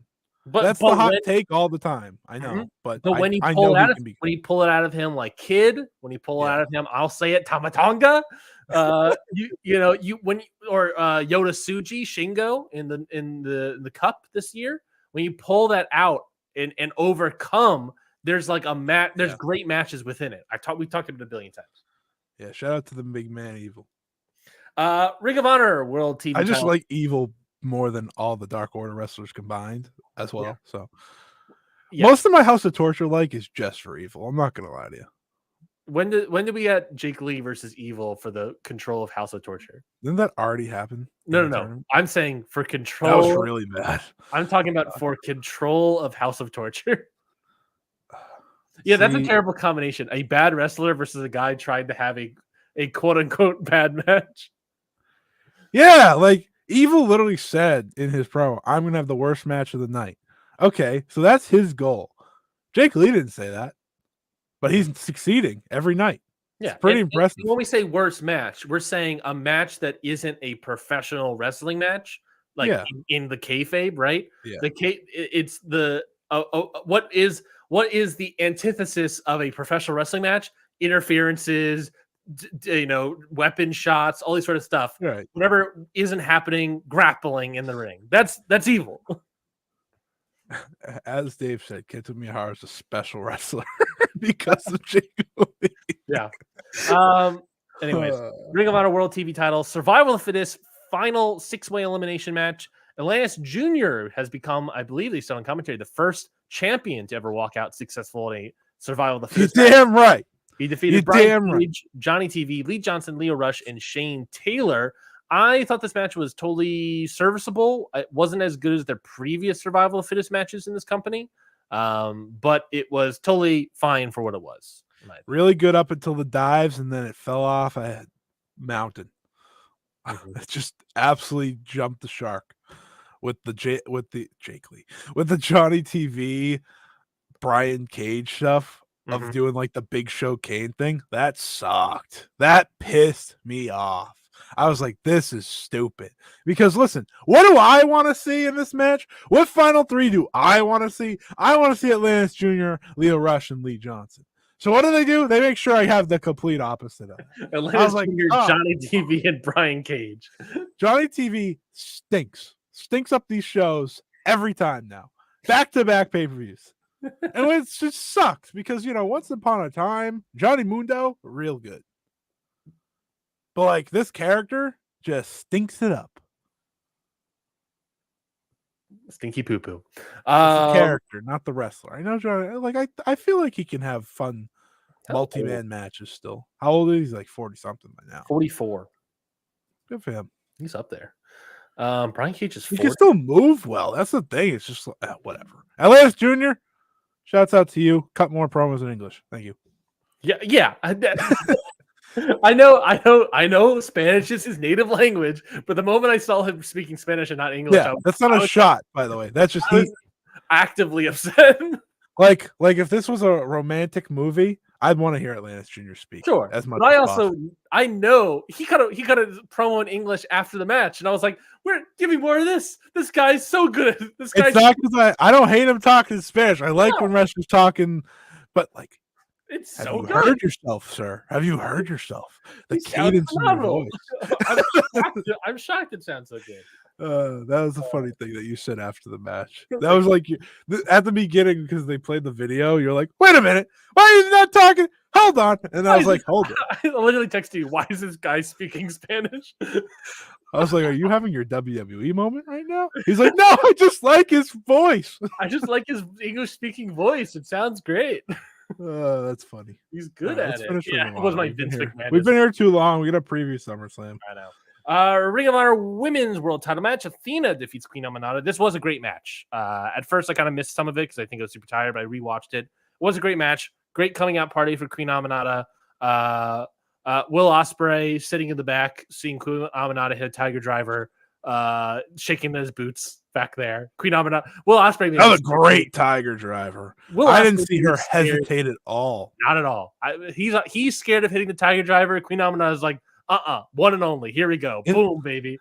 That was nasty. I was terrified. I thought she killed Theta for a second.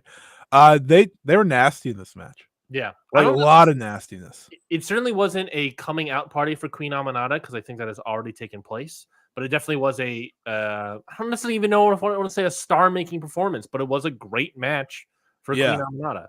You know? She's awesome. That's my take. She's awesome. I kind of hate that she lost. I'm not gonna lie to you. Love it. Listen. And I don't want this to come off bad because I love Athena. Athena's great, and she's been great, but she is so past this. Right? We've been here. Yes. You know, we've been here for her. Yes, her title reign has officially jumped the shark and have gone on way too long. The Billy Starks moment of Final Battle last year should have been the title end, should have been the end of the reign, and now, like you said earlier, it looks like we're heading towards that match again. We've had a lot of it should have been the end, and I don't mind her being champion, but she's been doing this for so long now on a brand that for the most part hasn't received focus the entire time. Yep. So it's like you feel like you're just wasting talent after a while. And I think if they were trying to go for this new Ring of Honor era that people are hinting at, and things have been reported, I feel like Amanada would have been perfect to carry that forward. Athena should be on AEW. We've been saying this for a year now. When she beat Willow a year ago at this pay-per-view, we said, she should move on to AEW now. It hasn't happened. I give great appreciation to the matches she puts on. She's a great performer. Yeah. Her and Amanada legitimately destroyed each other. The tombstone on the stairs. Oh my God. The Tiger Driver, like you said, hard hits, everything I wanted. I just want Athena to do this on the top stage. That's all I want. And I think Amanada was the perfect Listen, we've had perfect people 10 times now. I think Amanada was the next perfect person to do it. So now that we're keeping this, Stardom relationship, just bring in someone for Athena to face. Thank you. I don't know how old Queen Amanada is. She's probably in her 20s, I'm going to guess. I can't find her age. I have no idea. She's probably in her 20s. That'd be my recollection. I would think so. She is really good for where she's at. And Athena is obviously great. She's 35. She's a great wrestler. But Queen Amanada is still very good. And she has the beginnings of the Ryan Knightsey patented speed and intensity. She doesn't have it all the way. She's more intensity than speed. But if she can crank up the speed a little bit, and she could be an all-time, maybe not an all-time wrestler, but she can be great. She can be a great wrestler. This being her, she needs to have this match to get to that next level. Yeah, and this was she really held her own with Athena, which is a great point. She showed she can deliver in the big main event type match, and that's because a lot of her AEW matches obviously 8-minute matches where she was clearly losing, but she made whoever look great and look great herself. This was the next step in pushing her. So I hope it continues. I think she's great. I think Athena's great. And I think Billy's the right choice now because we've had so many she was the right choice the first time. Yeah. I think you definitely just do it. But that's not until the end of the year. So whatever. Yeah. Disappointing. It's disappointing, but it is what it is, I guess. God forbid I want a Mercedes Moné versus Athena. My fear, you talked about how it looks like Billy might go face here. I think what's probably going to happen is Athena is going to go face and Billy is going to stay heel. That'd be wicked funny. I really think that's what's going to happen. That's my guess. I mean, Billy did good heel work, so I don't hate it. But she's a babyface. Because you can't do the same dynamic, and I think the easy dynamic there is you started, in the sort of previews, you saw that Billy was sort of taking control of the minions or whatever, and so maybe there's this idea. You're probably right. Athena turns face, so it's just funny to think about, but I agree. I don't like it. Ring of Honor World Title match in your main event. Mark Briscoe defeats Roderick Strong in 19 minutes and 35 seconds. This was a great, hard-hitting affair. This match was my match of the night. I think I went 4.5 on this. It was really great, bloody, hard-hitting. It felt like an old school Ring of Honor match. And mainly because of the guys who are in this match, Roderick Strong and Mark Briscoe. These guys just went out there and destroyed each other in 20 minutes, and it was fantastic. I love this match. It was so good. If you were to make me list my 5 favorite men's wrestlers, Mark Briscoe would be in it. I can literally tell you who's my top 5 favorite wrestlers of the year, and I believe Mark Briscoe is number 5. Mark Briscoe's awesome. He always puts in 110%. Like I said earlier, I watched that video of him saying he never thought he'd be as good as Roddy and Jay. He's absolutely as good as Roddy and Jay. Yeah. It's very. I hate talking about tag team wrestling now because the Briscoes aren't part of it. Sure. But Mark is doing such an incredible job in this other world for him, because singles wrestling is really another world for him comparably, because he was just such an incredible tag wrestler, but he's just an incredible professional wrestler. He's going to go down as one of the greats because of his tag team with Jay, and this match was great. It was a great main event, hard hitting, like you said, old fashioned. Roddy could still go at the highest level. Roddy is so fun for me, and I just think between these two, this is something, if you wanted to, you could really make ROH interesting if you have those two leading the way, because I think Roddy's just the perfect guy for this. You can bring him up to AEW to do matches and whatnot, but what's the point? What's the reason? He's not needed there right now. Mm-hmm. And I think he benefits here. So, and especially after they lost the trios match, it's why not just put him here? You could do both. This was great, and I hope that Mark Briscoe reigns forever. Quick update: Mark Briscoe not number 5; he's number 4 of the year. In my list, he is the number 4 best wrestler of the year, behind Ospreay, Danielson, and Takeshita. That sounds like your list. Pretty good company. Pretty good. I totally agree with that. I think whatever happens with Ring of Honor moving forward, I think the OGK are a good group to keep in Ring of Honor. Obviously, if it comes a proper television show, you're going to need a bolster of a few more stars. And Mark Briscoe and Ring of Honor and is not going to do everything for you. So Mark Briscoe makes sense. I want him on both. I want him on. I just want to see Mark Briscoe everywhere because he's that good. Yeah. Mark Briscoe versus Okada, all in. Book it. Now we're talking. Mark Briscoe, Darby Allin at some point. I don't know. Is Mark Briscoe the best? Yes. The best babyface AEW has. Yes. I find myself getting behind him in every match he has, so I feel like that's just the natural. Yes.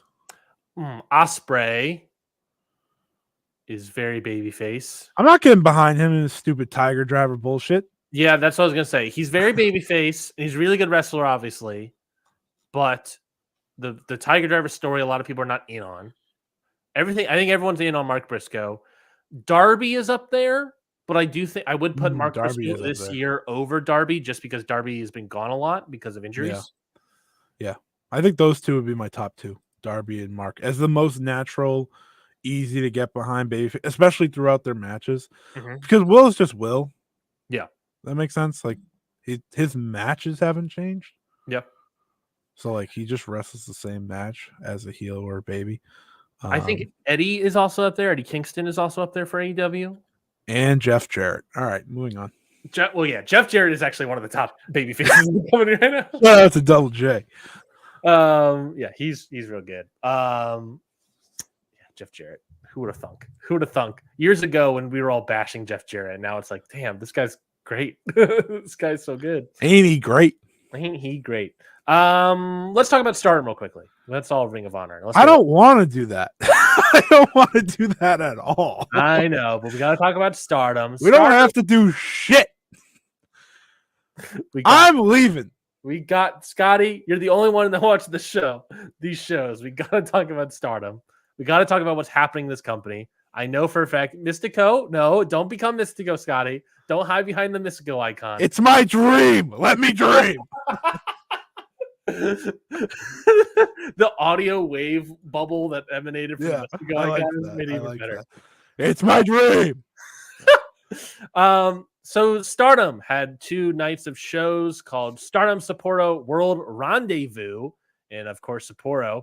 The attendance here listed on Wikipedia for some reason. I didn't know they have attendance here. Night 1, 701. Night 2, 732. I don't know if that's good. They weren't big venues. Okay. At all. So let's talk about it. They were doing this. Let's talk about it. I know people in the chat want to hear our thoughts on Stardom. I know Venk and Bjorn. Let's ignore Sunday. No, we're going to talk about Sunday. Yeah, let's ignore Sunday. You know what? Let's just pack it up. The finale of Stardom was on Saturday night, and it's over. Let's talk about Saturday. I hate it.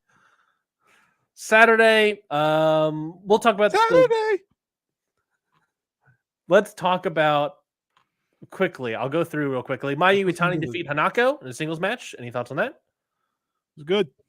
Hanako's going to the U.S. for a month. So. Oh, really? Oh, yeah. She's popping up. Where's she's popping up? MLW.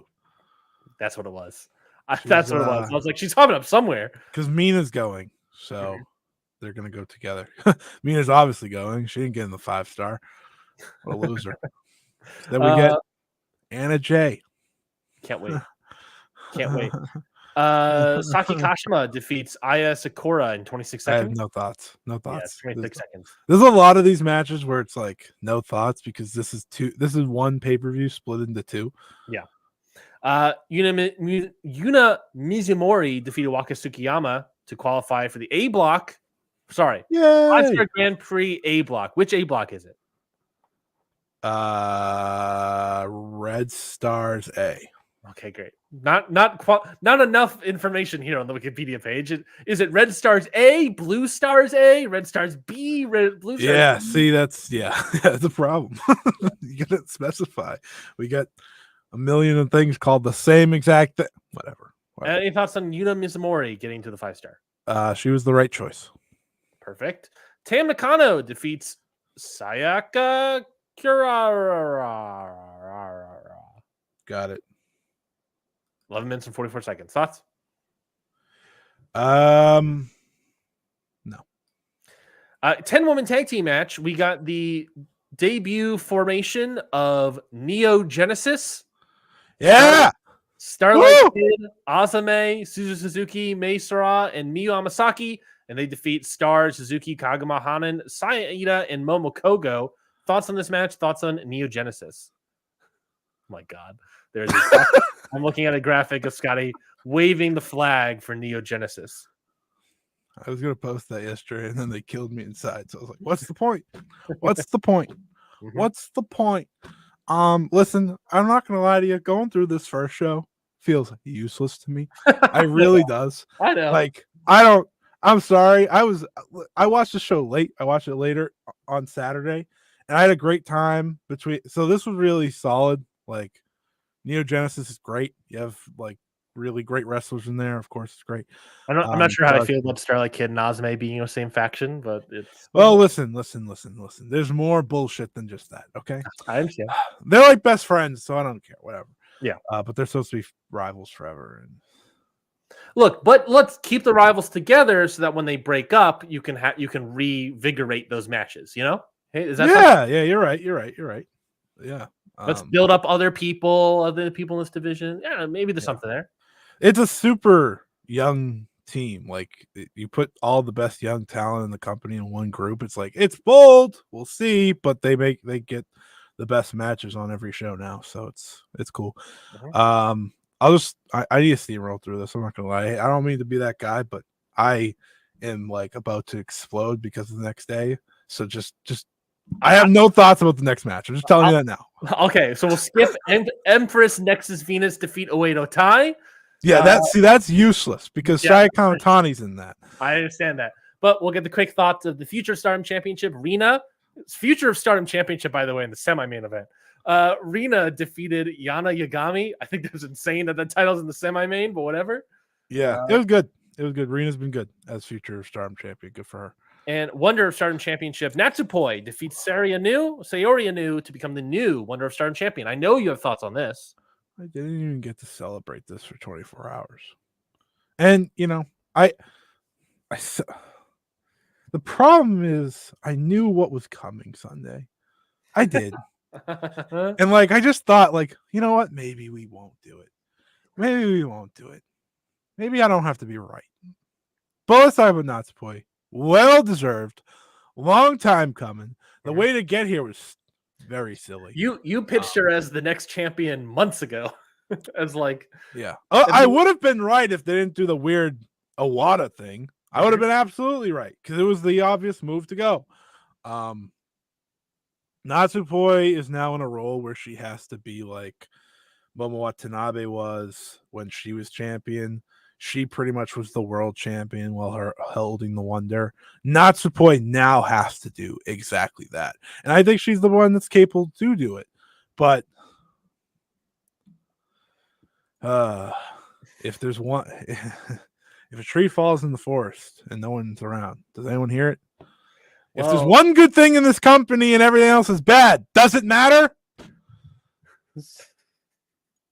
Actually, it's too good. It's too good. Natsupoi and Neo Genesis. Everything else is pain, suffering, and stupidity.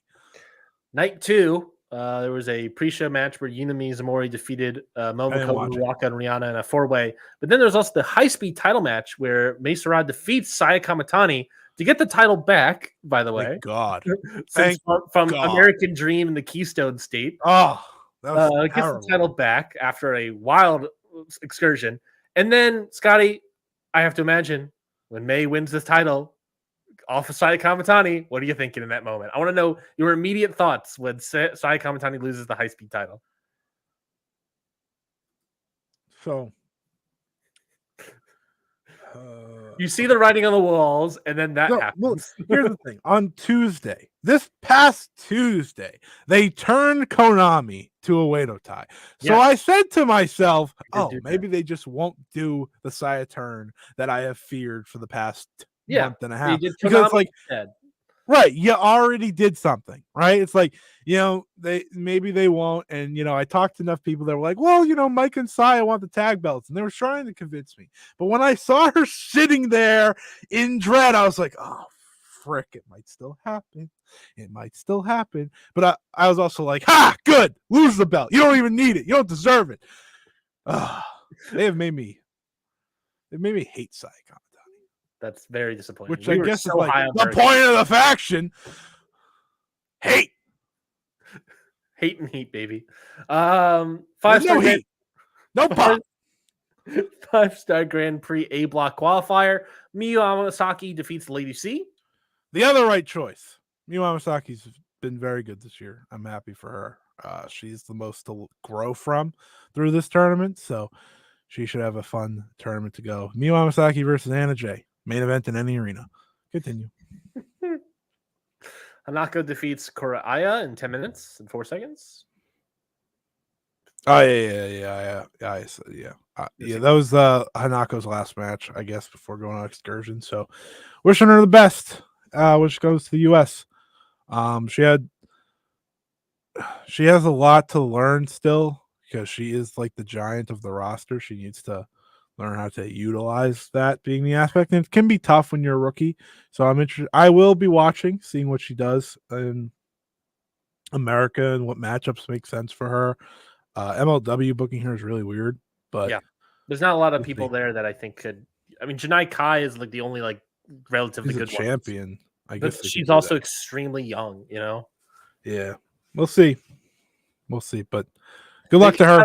They can have her work against what was it? Zayda Steel or Milo? I forget which one is which. Zayda Steel? Yeah, she's the MLW one, right? Yeah, she is. We use Stardom versus Marigold and ML Hey, we're getting the Wonder of Stardom World of Stardom champion teaming tomorrow on a show. So, well, before we get to those spoilers, 3-way tag team gauntlet. I don't even know what this means and what this makes sense. Empress Nexus Venus that wrong. Defeat Neo Genesis, Stars, Oedo Tai, and God's Eye. This match was stupid. You have the new faction of Starlight Kid, Azumi, and Suzu right there just to win a gauntlet, and they lost. And I was like, oh, we're just all up in the bullshit tonight. All right. I hate Oedo Tai, and maybe that's the point. Maybe that's why the name is now Hate. Okay? But like I said it this week, they haven't been interesting, and you are getting me at the wrong time. I'm gearing you up. I'm gearing you up. When I do my normal shows every week, I have taken time to think about things. I have had all of few hours to think about this, and you just have me at the boiling point. Mm-hmm. This is the unique twist on my thoughts on this company right now, and the thoughts are not pleasant. Far in the chat, that gauntlet was lose booking. Yeah, the win for me was just have Neo Genesis and Oedo Tai be the last two, and you have Neo Genesis win after Oedo Tai gets 3 falls. It's very gauntlet booking can be easy. Yeah, I promise. Or do the other way around. Have Oedo Tai be the heels coming in last and beating Neo Genesis after they almost ran the gauntlet. You know? Yeah. Stop them. You want them to lose? Sure. That makes sense. Instead, you had Hina win because Hina had to pin Rina to set up a future title. They don't need to do wins and losses to set up title matches. They just challenge. God. Shuri defeats Konami by DQ in a single. Oh my God. I said this before the match. I was like, I live in a world where I'm not excited for a Shuri singles match. This sucks. And then they did exactly what was expected. The Oedo Tai bullshit, and then they get DQ'd in the end. So this is 2 Oedo Tai sort of BS things back to back. Yep. The Oedo Tai one before that wasn't pure bull. It's just like why are we pinning the new group instantly? Mm-hmm. But this was all the bullshit. You know what you describing Neo Genesis as like a cool hot young faction and then losing immediately reminds me of? What? I believe Neo Genesis have officially become the lifeblood of Stardom. How dare you say that? How dare you say that right now? What do you mean? The hot, cool, young take it back. That will then leave the company, get into it. A lifeblood. Got a lifeblood. Yeah. God. And I still got a previous SummerSlam.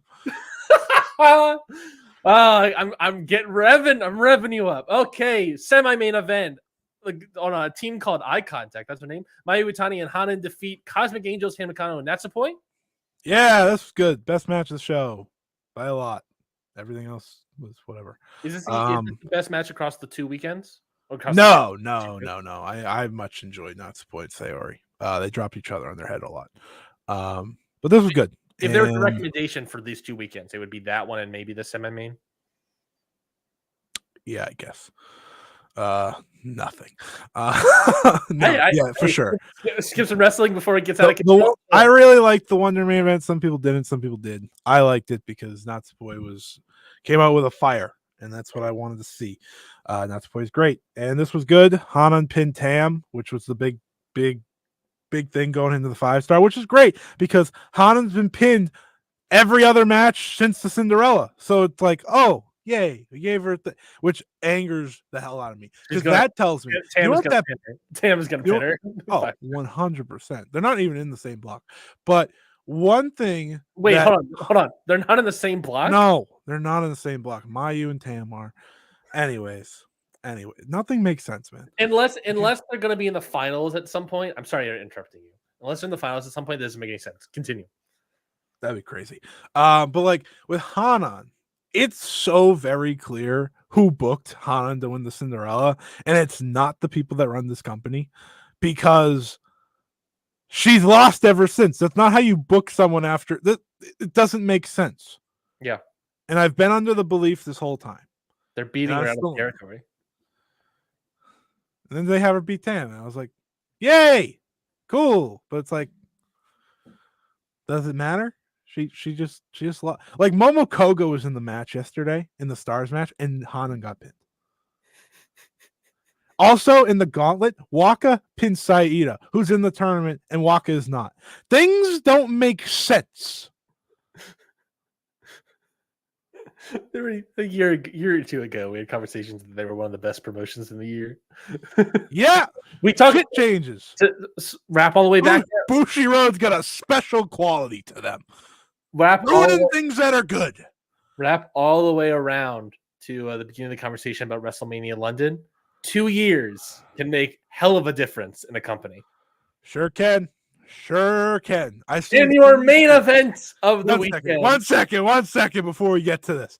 I've seen so many tweets of people being like, man, I want to get back to 2021, 2022 when Stardom was like my favorite thing. And I didn't think I'd say this. I almost want to get back to just 2023 at this point.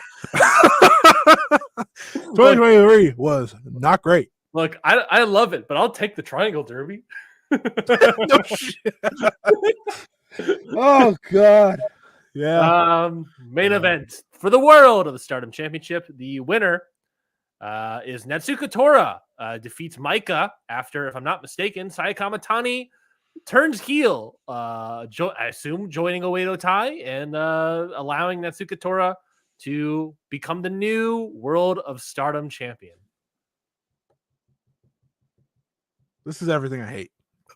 You're showing a picture of Saya Kamatani turning heel. This is what she did. And Tekla looking on in love. Look at those eyes that Tekla's given.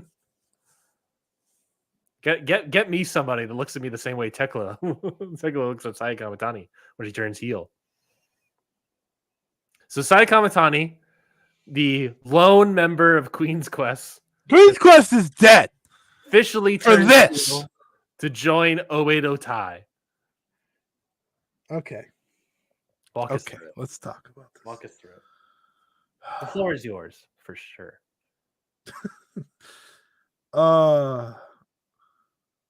There's many thoughts for me. There's many thoughts for me regarding this that I'm still trying to figure out because there's next steps and there's things to go.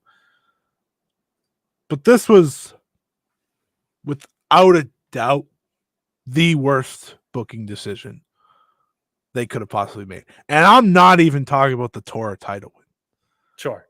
I'm talking about turning the most babyface wrestler on the roster heel.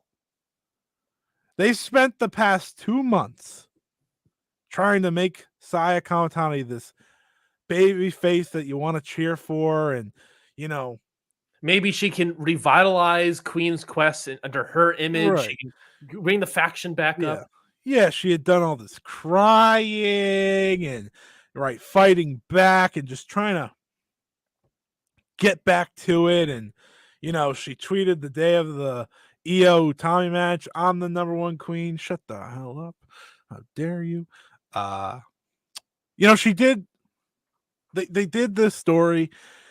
There was this moment where a fan yelled at her, and that just made her an even bigger baby face. And, for a lot of people, her story of redemption was to come through the 5-star Grand Prix, potentially come back, win that, and get back to the top of Stardom after all the bad that happened. For a lot of people, she became a babyface, super babyface. For me, Ryan, I'm gonna be frank with you.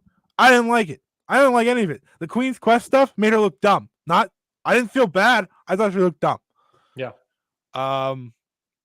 It's also, if she's gonna turn heel, like why did we do that too? You know, right? Like, we completely destroyed Queen's Quest and then we turned Saya Kamitani heel. Like, or not only what you could have also completely destroyed Queen's Quest. Yeah. Why do it that Queen's Quest is now only one person and then turn that person heel? Right.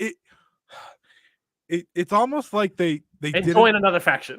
Like, why not just destroy it? It's like they knew they were gonna get bullshit after the Queen's Quest stuff, right? And they were like, "Oh, let's just hold on the turn." No, it would have made more sense then. Would I have liked it? Would it have been just? It might have been just as stupid. But like, this is worse. This is worse because you put in a month or whatever. I've seen everyone that covers Joshi talk about how she's going to be this big baby face and have this big comeback. And I was just like, I don't see it. Okay? Like, I don't see it. But that was the story because she is, without a doubt, the easiest baby face in Stardom and could have easily been the biggest baby face in Stardom and Joshi. She could have been. Yeah. Because that was her natural story. All her friends are gone. Utami left her. She keeps losing. She can't. And you build that into the 5-star. Naturally, you have her lose 1 or 2 matches, and then she goes undefeated and wins the whole thing. She doesn't even have to necessarily win the 5-star. She can go on an ELP-esque run where it's like... Don't ever say that again.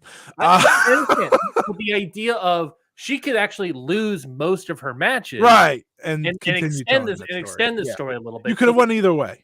Yeah, so you have this sort of the longer, Dark Night of the Soul situation. Yeah, my thought process was, oh, maybe Tora wins, and then they have Kamitani overcome her because that's her story this year.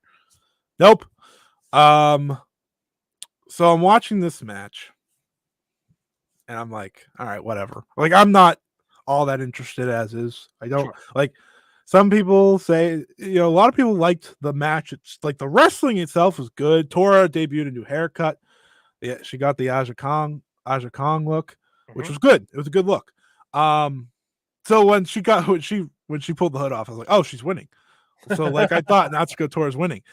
And I was like, that's already probably a bad move because listen, I don't have anything against Tora, but the World of Stardom title is very prestigious in the history of the history of it is very important. And like, this is the title that Io held. This is the title that, Utami held, Mayu held, Kairi held, right? This is, real quickly, this same conversations about Natsuko Tora that you're about to say about the World of Stardom title is the exact same thing people said about Evil winning the WGP title. Oh, I know, because they took the same exact booking. Yeah, no, I know. This is not creativity. This is so like I had said for weeks Natsuko Tora was winning. Okay. And I had even thought that the Saya Kamitani turn was still very much possible, but it would have been worse because the moment she starts saying, "Oh, Micah, I'll be in your corner," despite not being in the same faction, I say to myself, "Where's the red flag? Do we got a red flag somewhere? Let's put up the red flag." So that's instantly. But after the Konami stuff, they talked me down from it a little bit because I was like, "Oh, they can't put more wrestlers in this faction, right? Right? They already killed God's Eye. We can't do more." We can do more. They turned the most babyface wrestler on the roster heel. Now, and Natsuko Tora is your World of Stardom champion. Let's big brain this. What if this is a Frankie Kazarian joins Bullet Club situation where this is all just one big ploy where Saya Kamitani turns heel, screws over Micah for some reason, and she's doing this as a way to destroy Oedo Tai from the inside.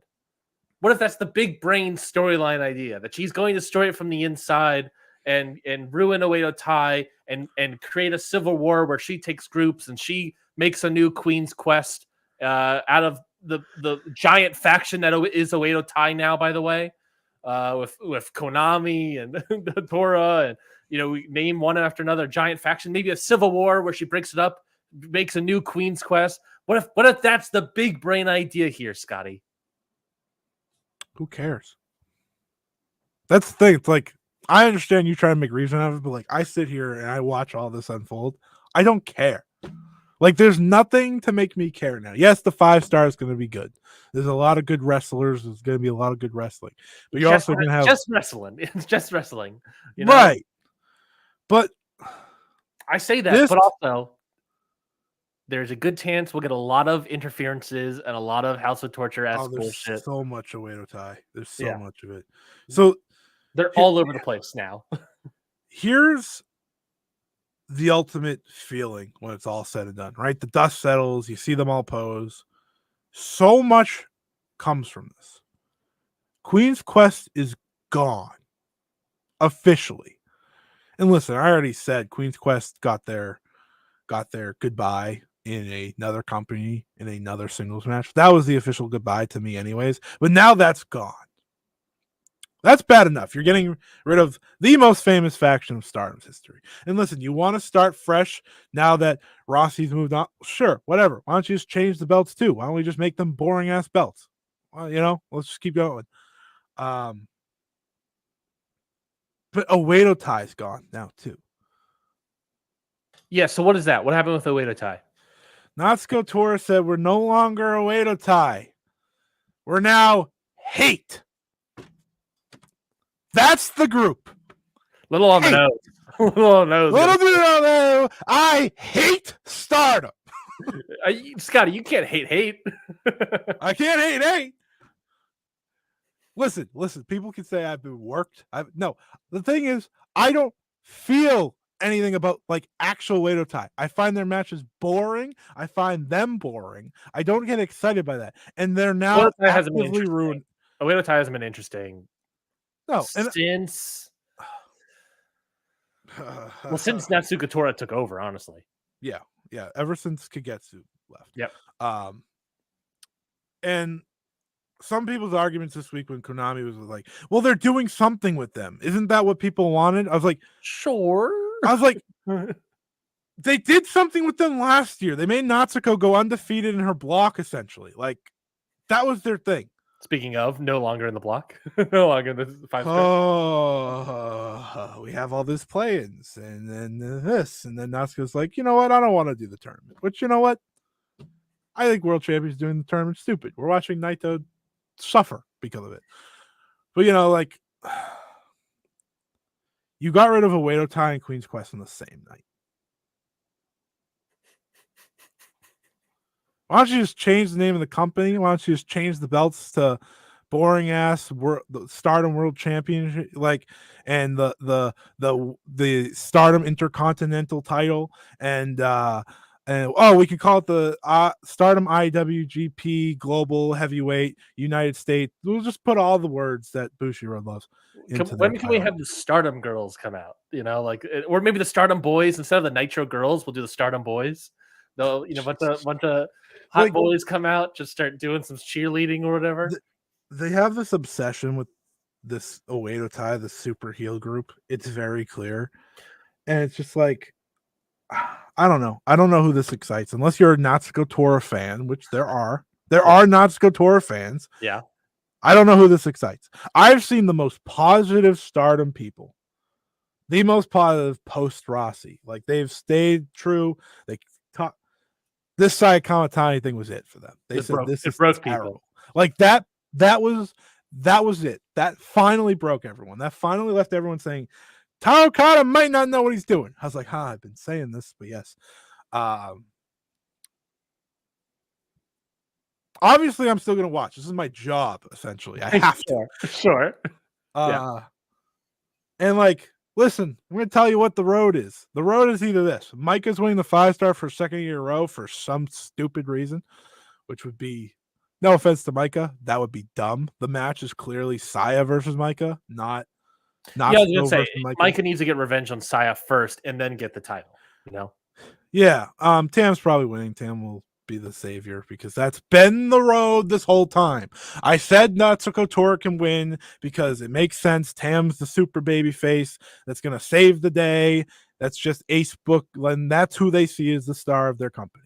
And then Hanan can do a title match after that because Hanan beat Tam here. Pretty sure Hanan's facing Natsupoi first, which is like, why did you pin her? Why did you pin Natsu? Whatever.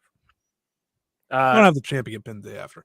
Far in the chat is saying that Micah lost last year. Suzuki won last year. Suzuki. Oh shit, that's right. Yeah. Oh my god, that's right. Holy shit.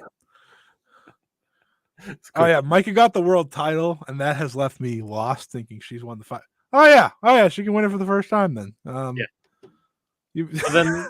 So then her versus Tora. That makes more sense. It does nothing for me. I don't want to see Natsuko Tora versus Micah again. But you're right, Far. You got me there. Man.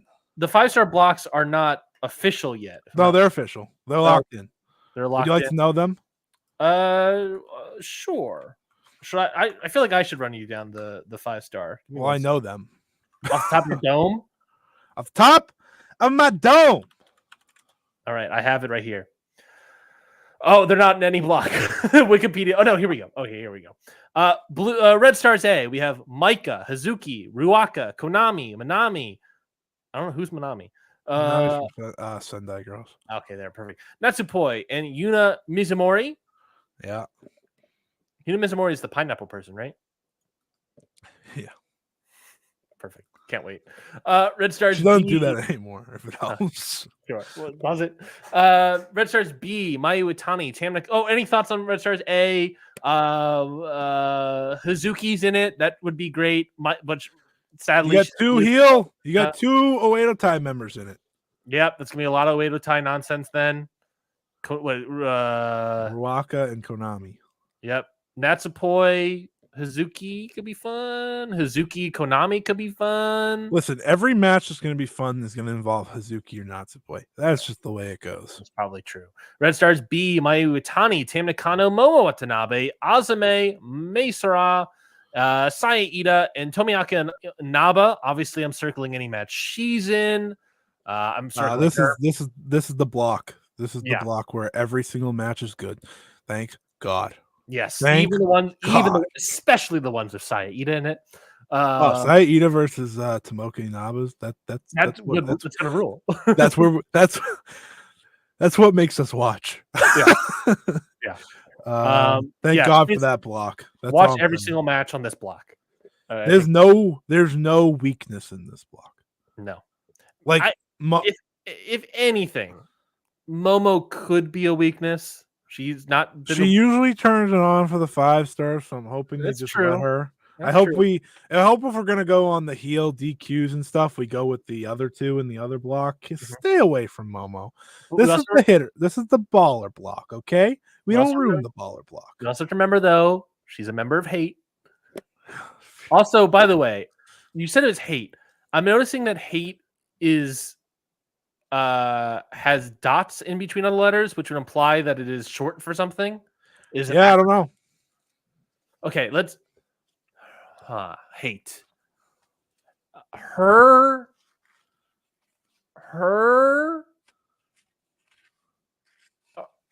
anchovies taste excellent. Hate. Is that fun? Blue Stars A. Blue Stars A, Sayori Anu, Shuri, Starlight Kid, Xena, Kogama, AEW's Anna Jay, and Miyu Amasaki.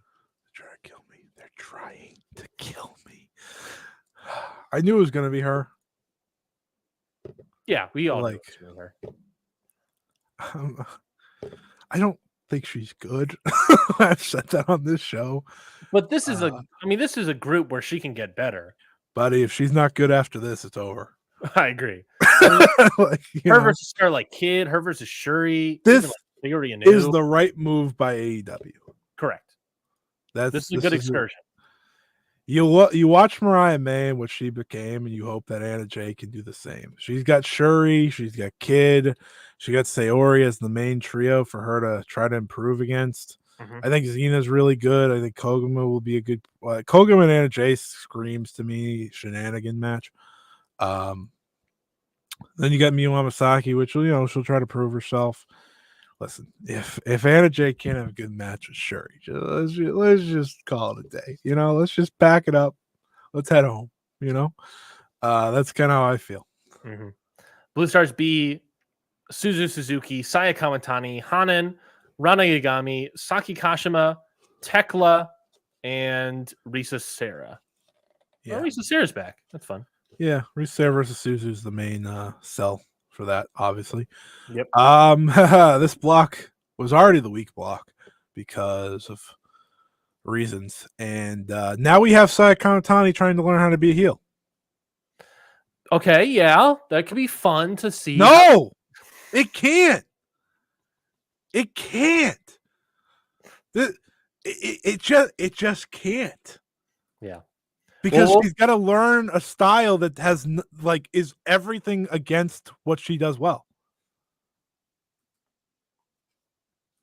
Well, we'll definitely talk about the 5-star more next week because I am defeated, Ryan.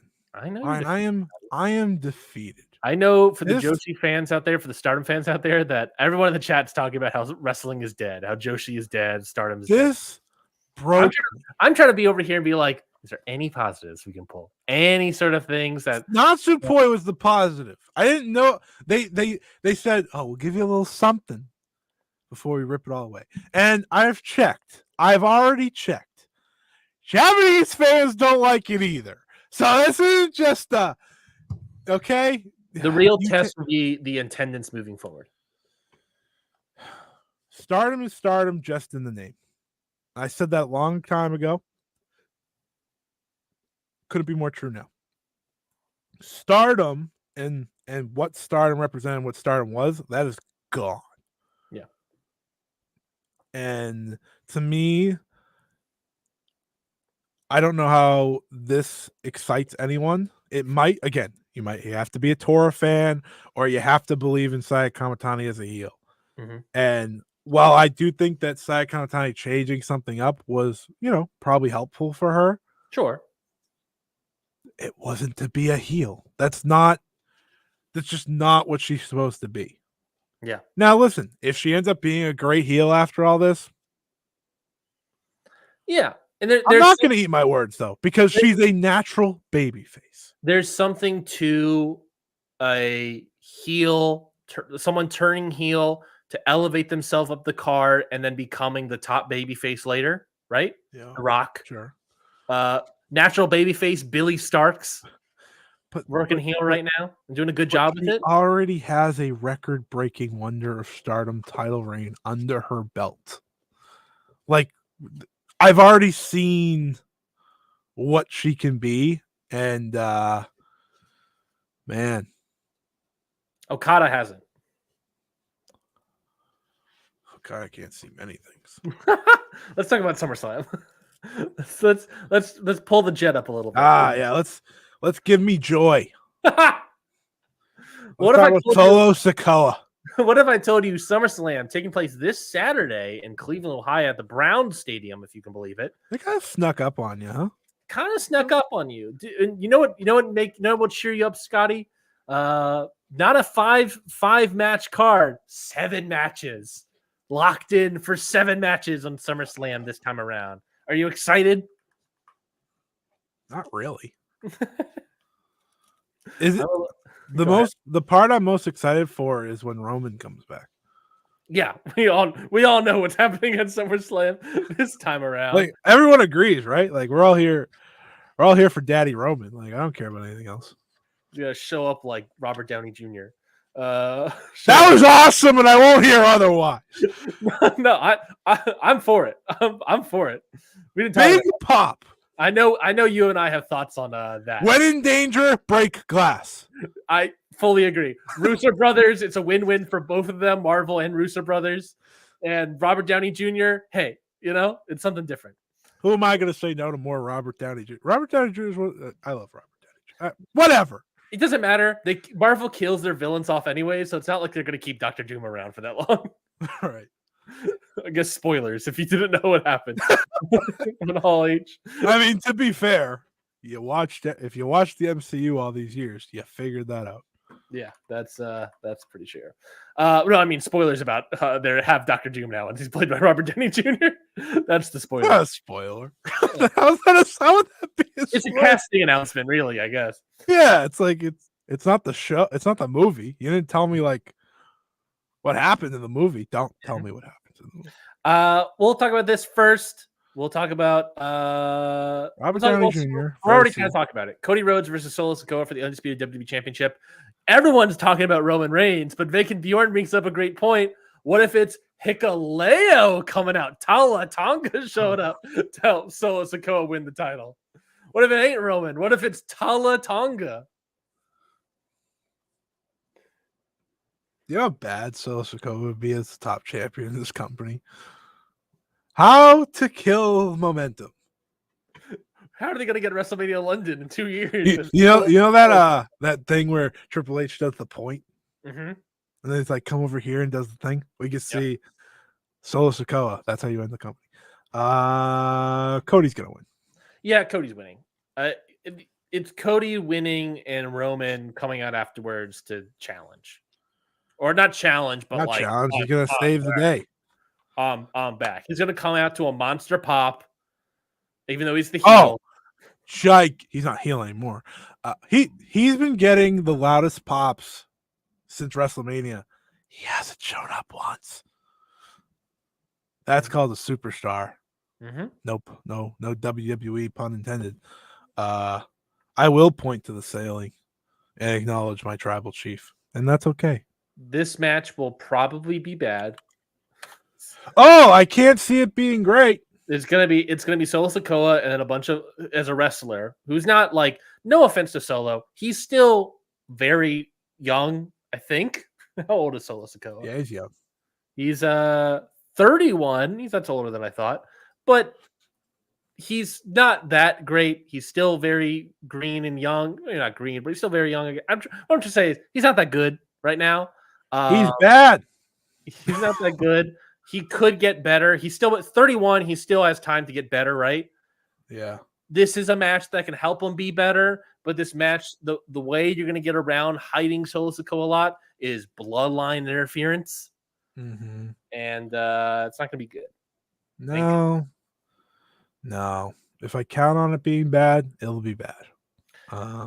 It's fine. I understand why they're doing it. Mm-hmm. He's the most he gets the most heat. Yep. He's also the big bloodline guy right now, Yeah. So mm-hmm. Bayley versus Nia Jax for the WWE Women's Championship. This is Nia Jax's Queen of the Ring title challenge. Do you think Nia Jax wins the title off of Bayley? I think Tiffany Stratton does.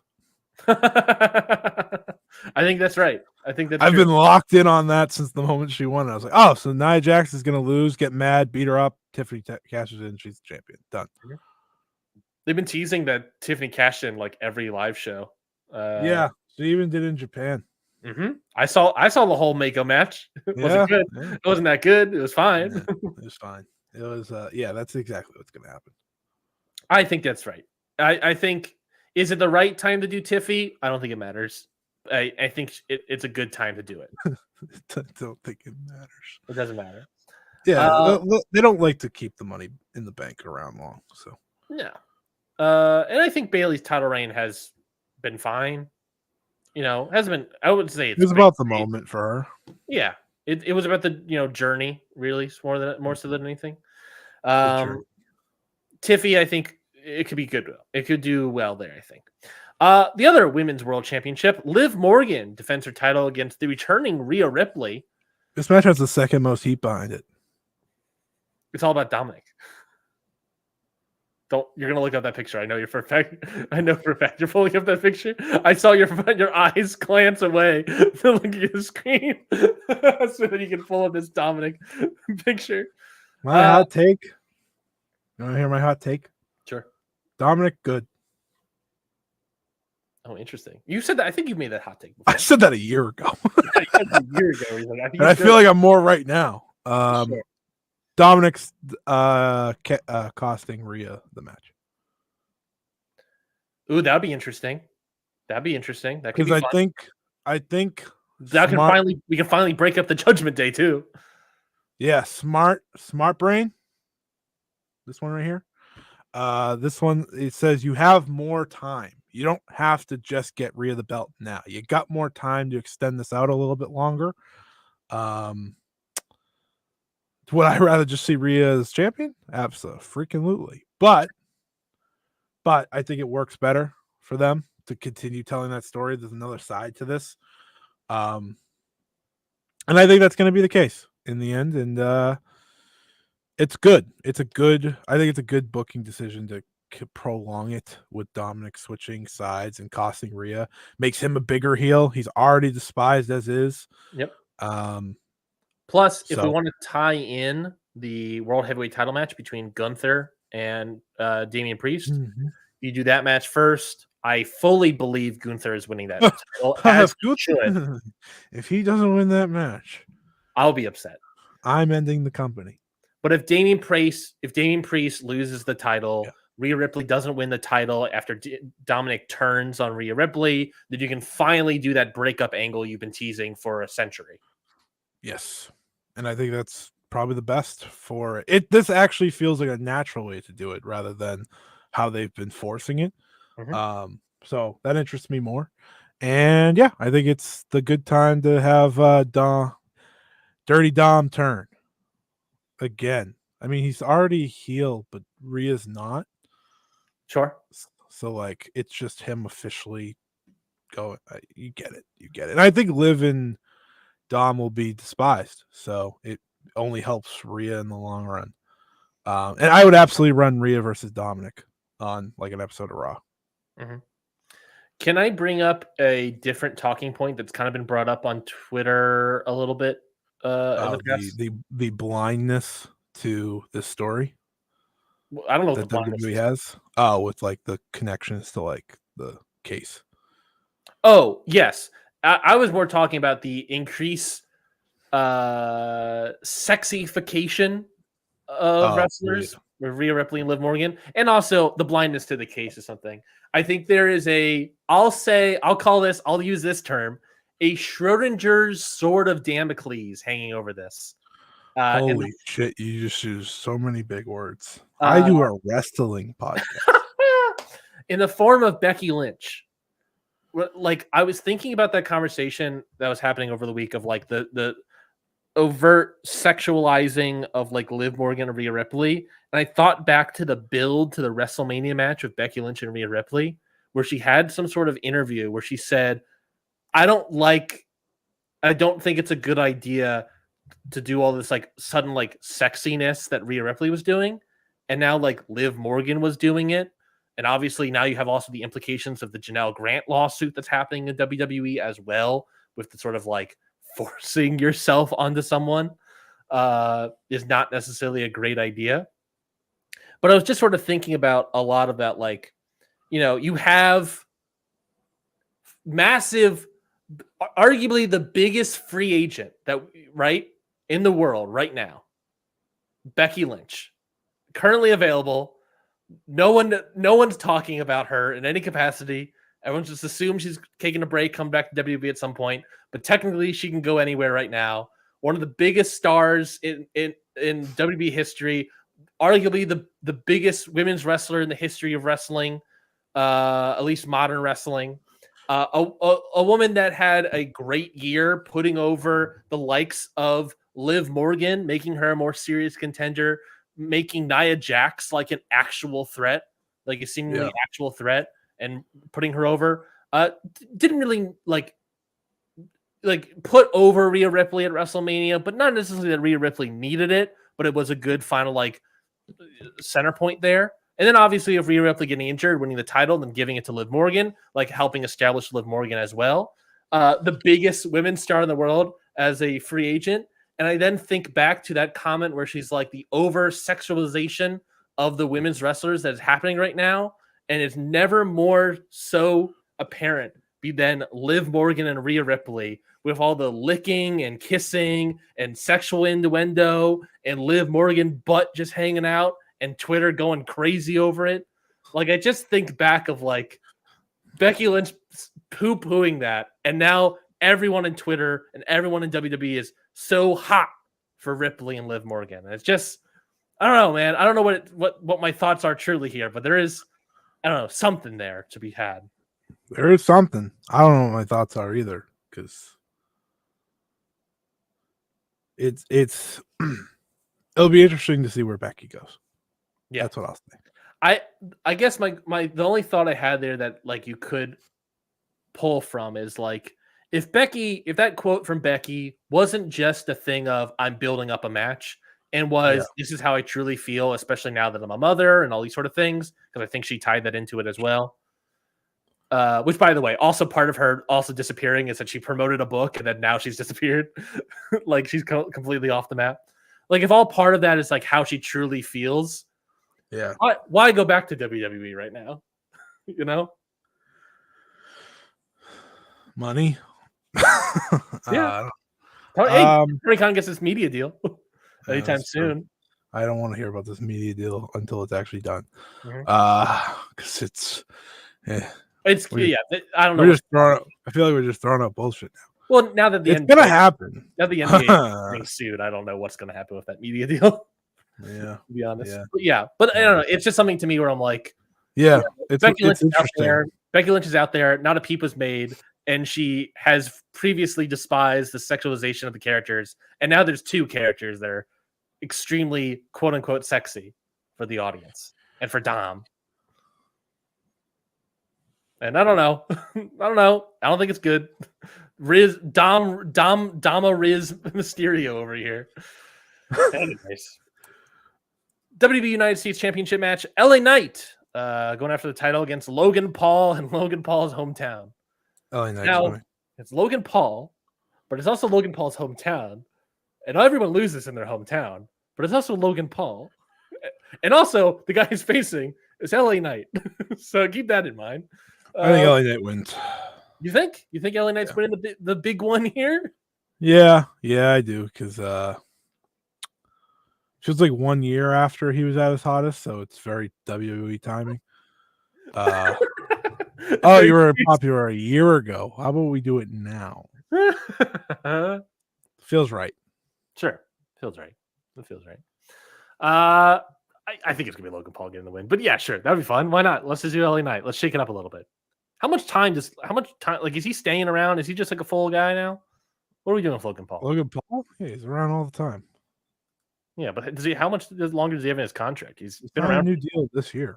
Oh, he did. You're right. He did sign a new deal. Remember there's a big ass Prime bottle at all times?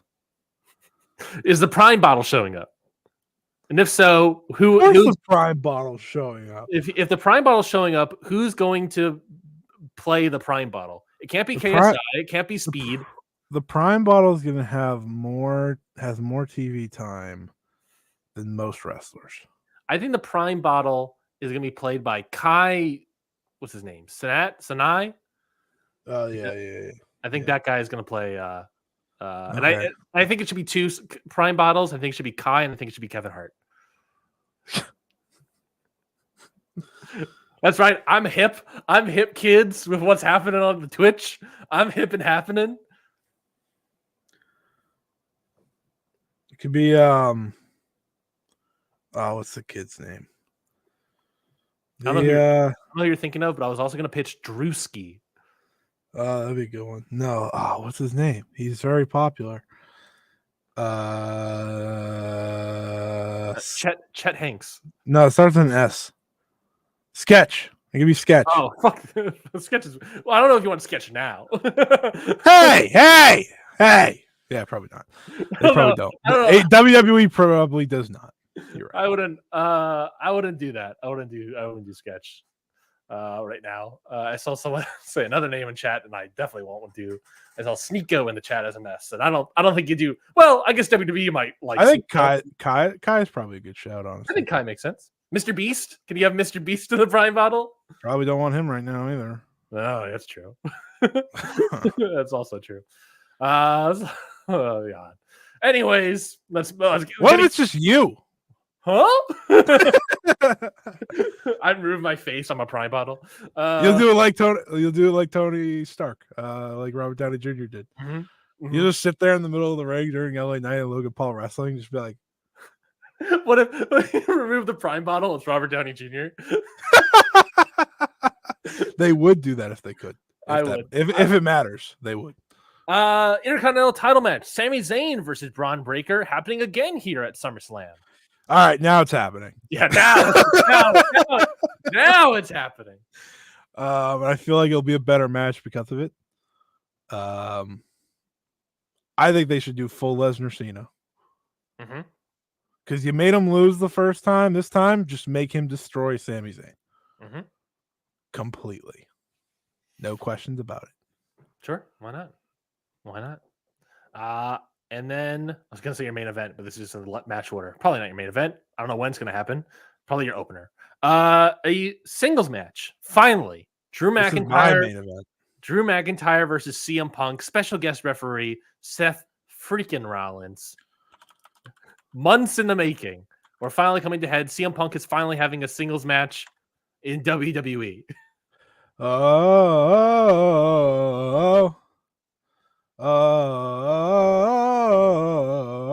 singing Seth's theme song? Is that what you're doing? No, I'm singing a different theme song. I'm very excited for this match. Very excited for this match. CM Punk has had a WWE contract for, I believe, 8 months. And he's finally wrestling his first singles match. Hey, man, listen.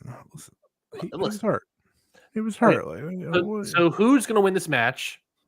And does CM Punk get injured during it? Man, maybe.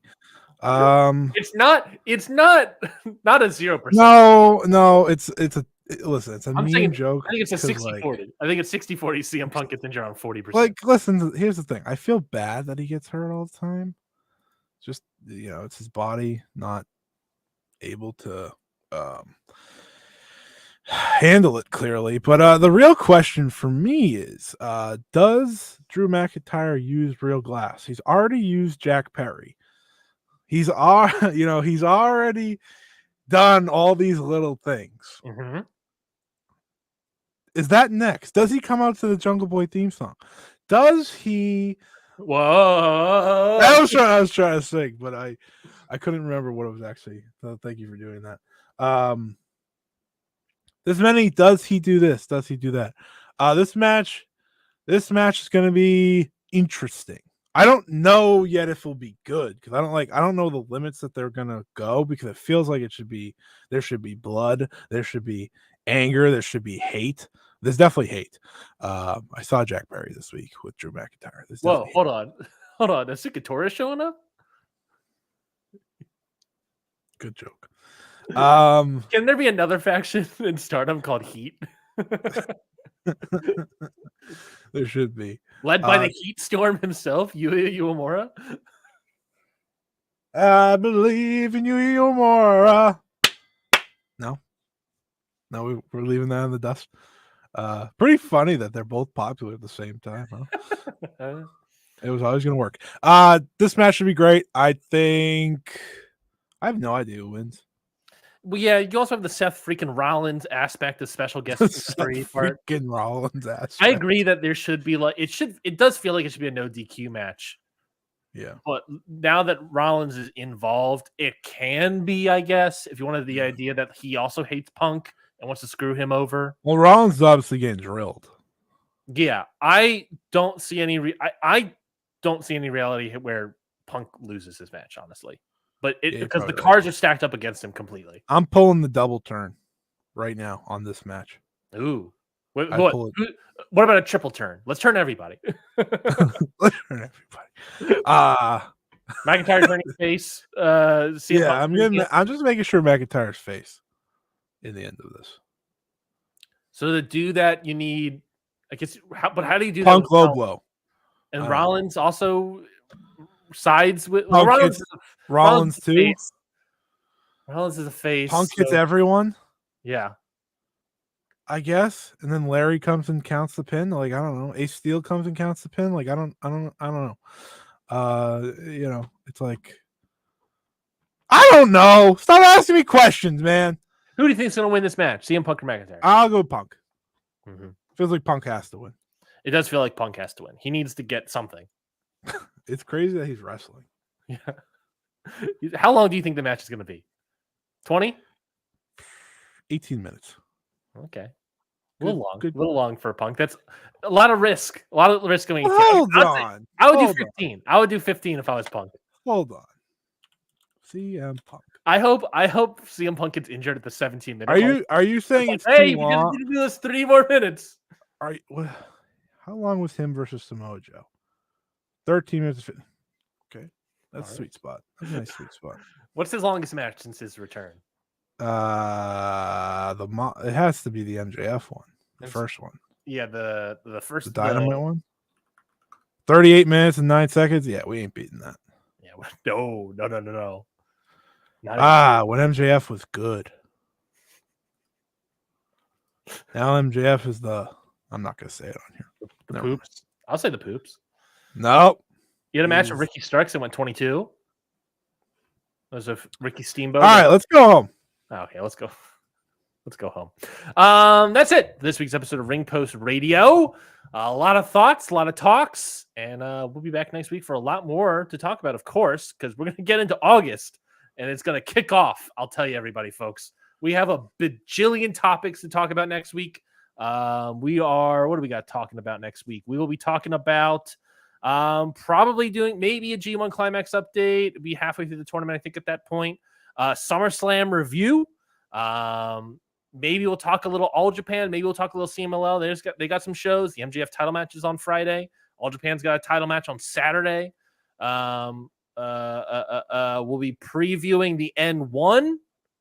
The N1 will actually have happened that morning, actually. Now that I look at it, we should have previewed the N1 this week, Scotty. But I guess we'll talk about it a little bit later. And maybe I should talk about it now. I'll do my plugs. We'll preview 5-star next week. Well, I guess we'll talk about a little bit of the N1 next week as well. Yeah, and then we got a lot of stuff to talk about. Scotty, here's with your plugs and everything. And match of the weeks. Follow me at Scotty Wrestling on Twitter. If you want to hear me talk more about Stardom this week, I will be doing it a lot. So check the 5-star Joshi show. That should be fun. Stardom Road came out with the final part of the Queen's Quest trio this week. You can listen to that.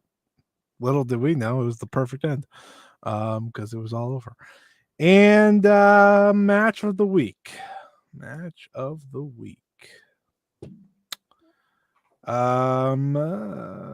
do Mystico, Valdo Jr., Massacre Drivers, Pac, Penta, and Ray Phoenix. That was the most fun. I think that was the most fun I've had watching wrestling in a very long time. That was just the ultimate vibes match. Honestly, shocked that you picked that as your match of your week. I don't remember anything else. All right. Well, my match of the week is going to be Konosuke Takeshita versus Yuya Uemura. Oh, was it great? I haven't watched it yet. Once you told me I have to watch G1, I was like, yeah, I'll push it off. Scotty, 4.25 is what I went. Oh, baby. Yuya Uemura is that guy? Match of the tournament so far. Easy match of the tournament. Easy. So right now, my match of the tournament is Takeshita and Yoda.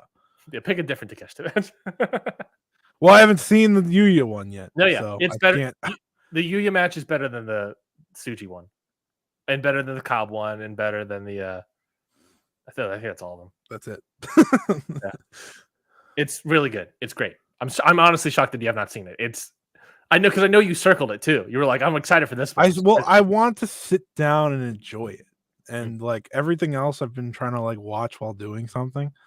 And the Ring of Honor show I was watching, like doing like 2 things at once. I was like, sure. That I want to sit down and enjoy. It's my treat after bullshit. No, I understand. I completely understand. My plugs are that I already talked about this earlier in the show, but right now happening for the G1 Climax, you can get basically daily audio from the boys from the Ichiban Sweetcast. They're doing the G1dering, where they give you the sort of updates of what's happening on the G1 every single night and giving their reviews and their thoughts. It's a great little program to follow along. And to that extent, patreon.com/countoutpod on the $5 tier starting next week, because next week is night 1 of the N1. I will be doing what I'm going to call the N-wondering, where I will be doing the sort of whatever daily, weekly at a certain point, coverage of the Noah's N1 tournament. So if you want to listen to that, patreon.com/countoutpod. It'll be on the $5 tier. First episode will be available to everybody. So if you want to check out the N-wondering, it'll be available on patreon.com/countoutpod for everybody. But the rest of it will be behind the $5 paywall tier. So $5 a month, you will be able to get that, plus a bunch of other great shows. I have another episode of The Ballot right now scheduled to record this week. An interesting topic for that one. That's the plan. So if you're excited for The Ballot, there'll be another episode probably this week as well. And plus, I'm going to make add some more stuff into the $3 tier for the Patreon as well, starting on, I believe, Wednesday. So there'll be some bonus stuff, some additional things for people on the $3 tier if you want to sign up there. So a lot of stuff happening on the Patreon. You got the N-wondering. You got the daily audio, semi-daily audio of the N1 coming from yours truly. You got another episode of The Ballot coming up from me. And then you're going to have more content on the $3 tier as well, which I'll explain when that happens on Wednesday and what's going to happen with that content and what happened, yada, yada, yada, yada, moving forward for adding more content to the $3 tier. There's a new plan we're doing here, and I'll explain that all on Wednesday. Again, patreon.com/countoutpod. Countoutpod, $5 tiers. We're going to get pretty much everything. Not pretty much everything we do. Great stuff there. You can get a lot of the episodes of The Ballot. You get Ryan Hasn't Seen Anything. You get all these other shows.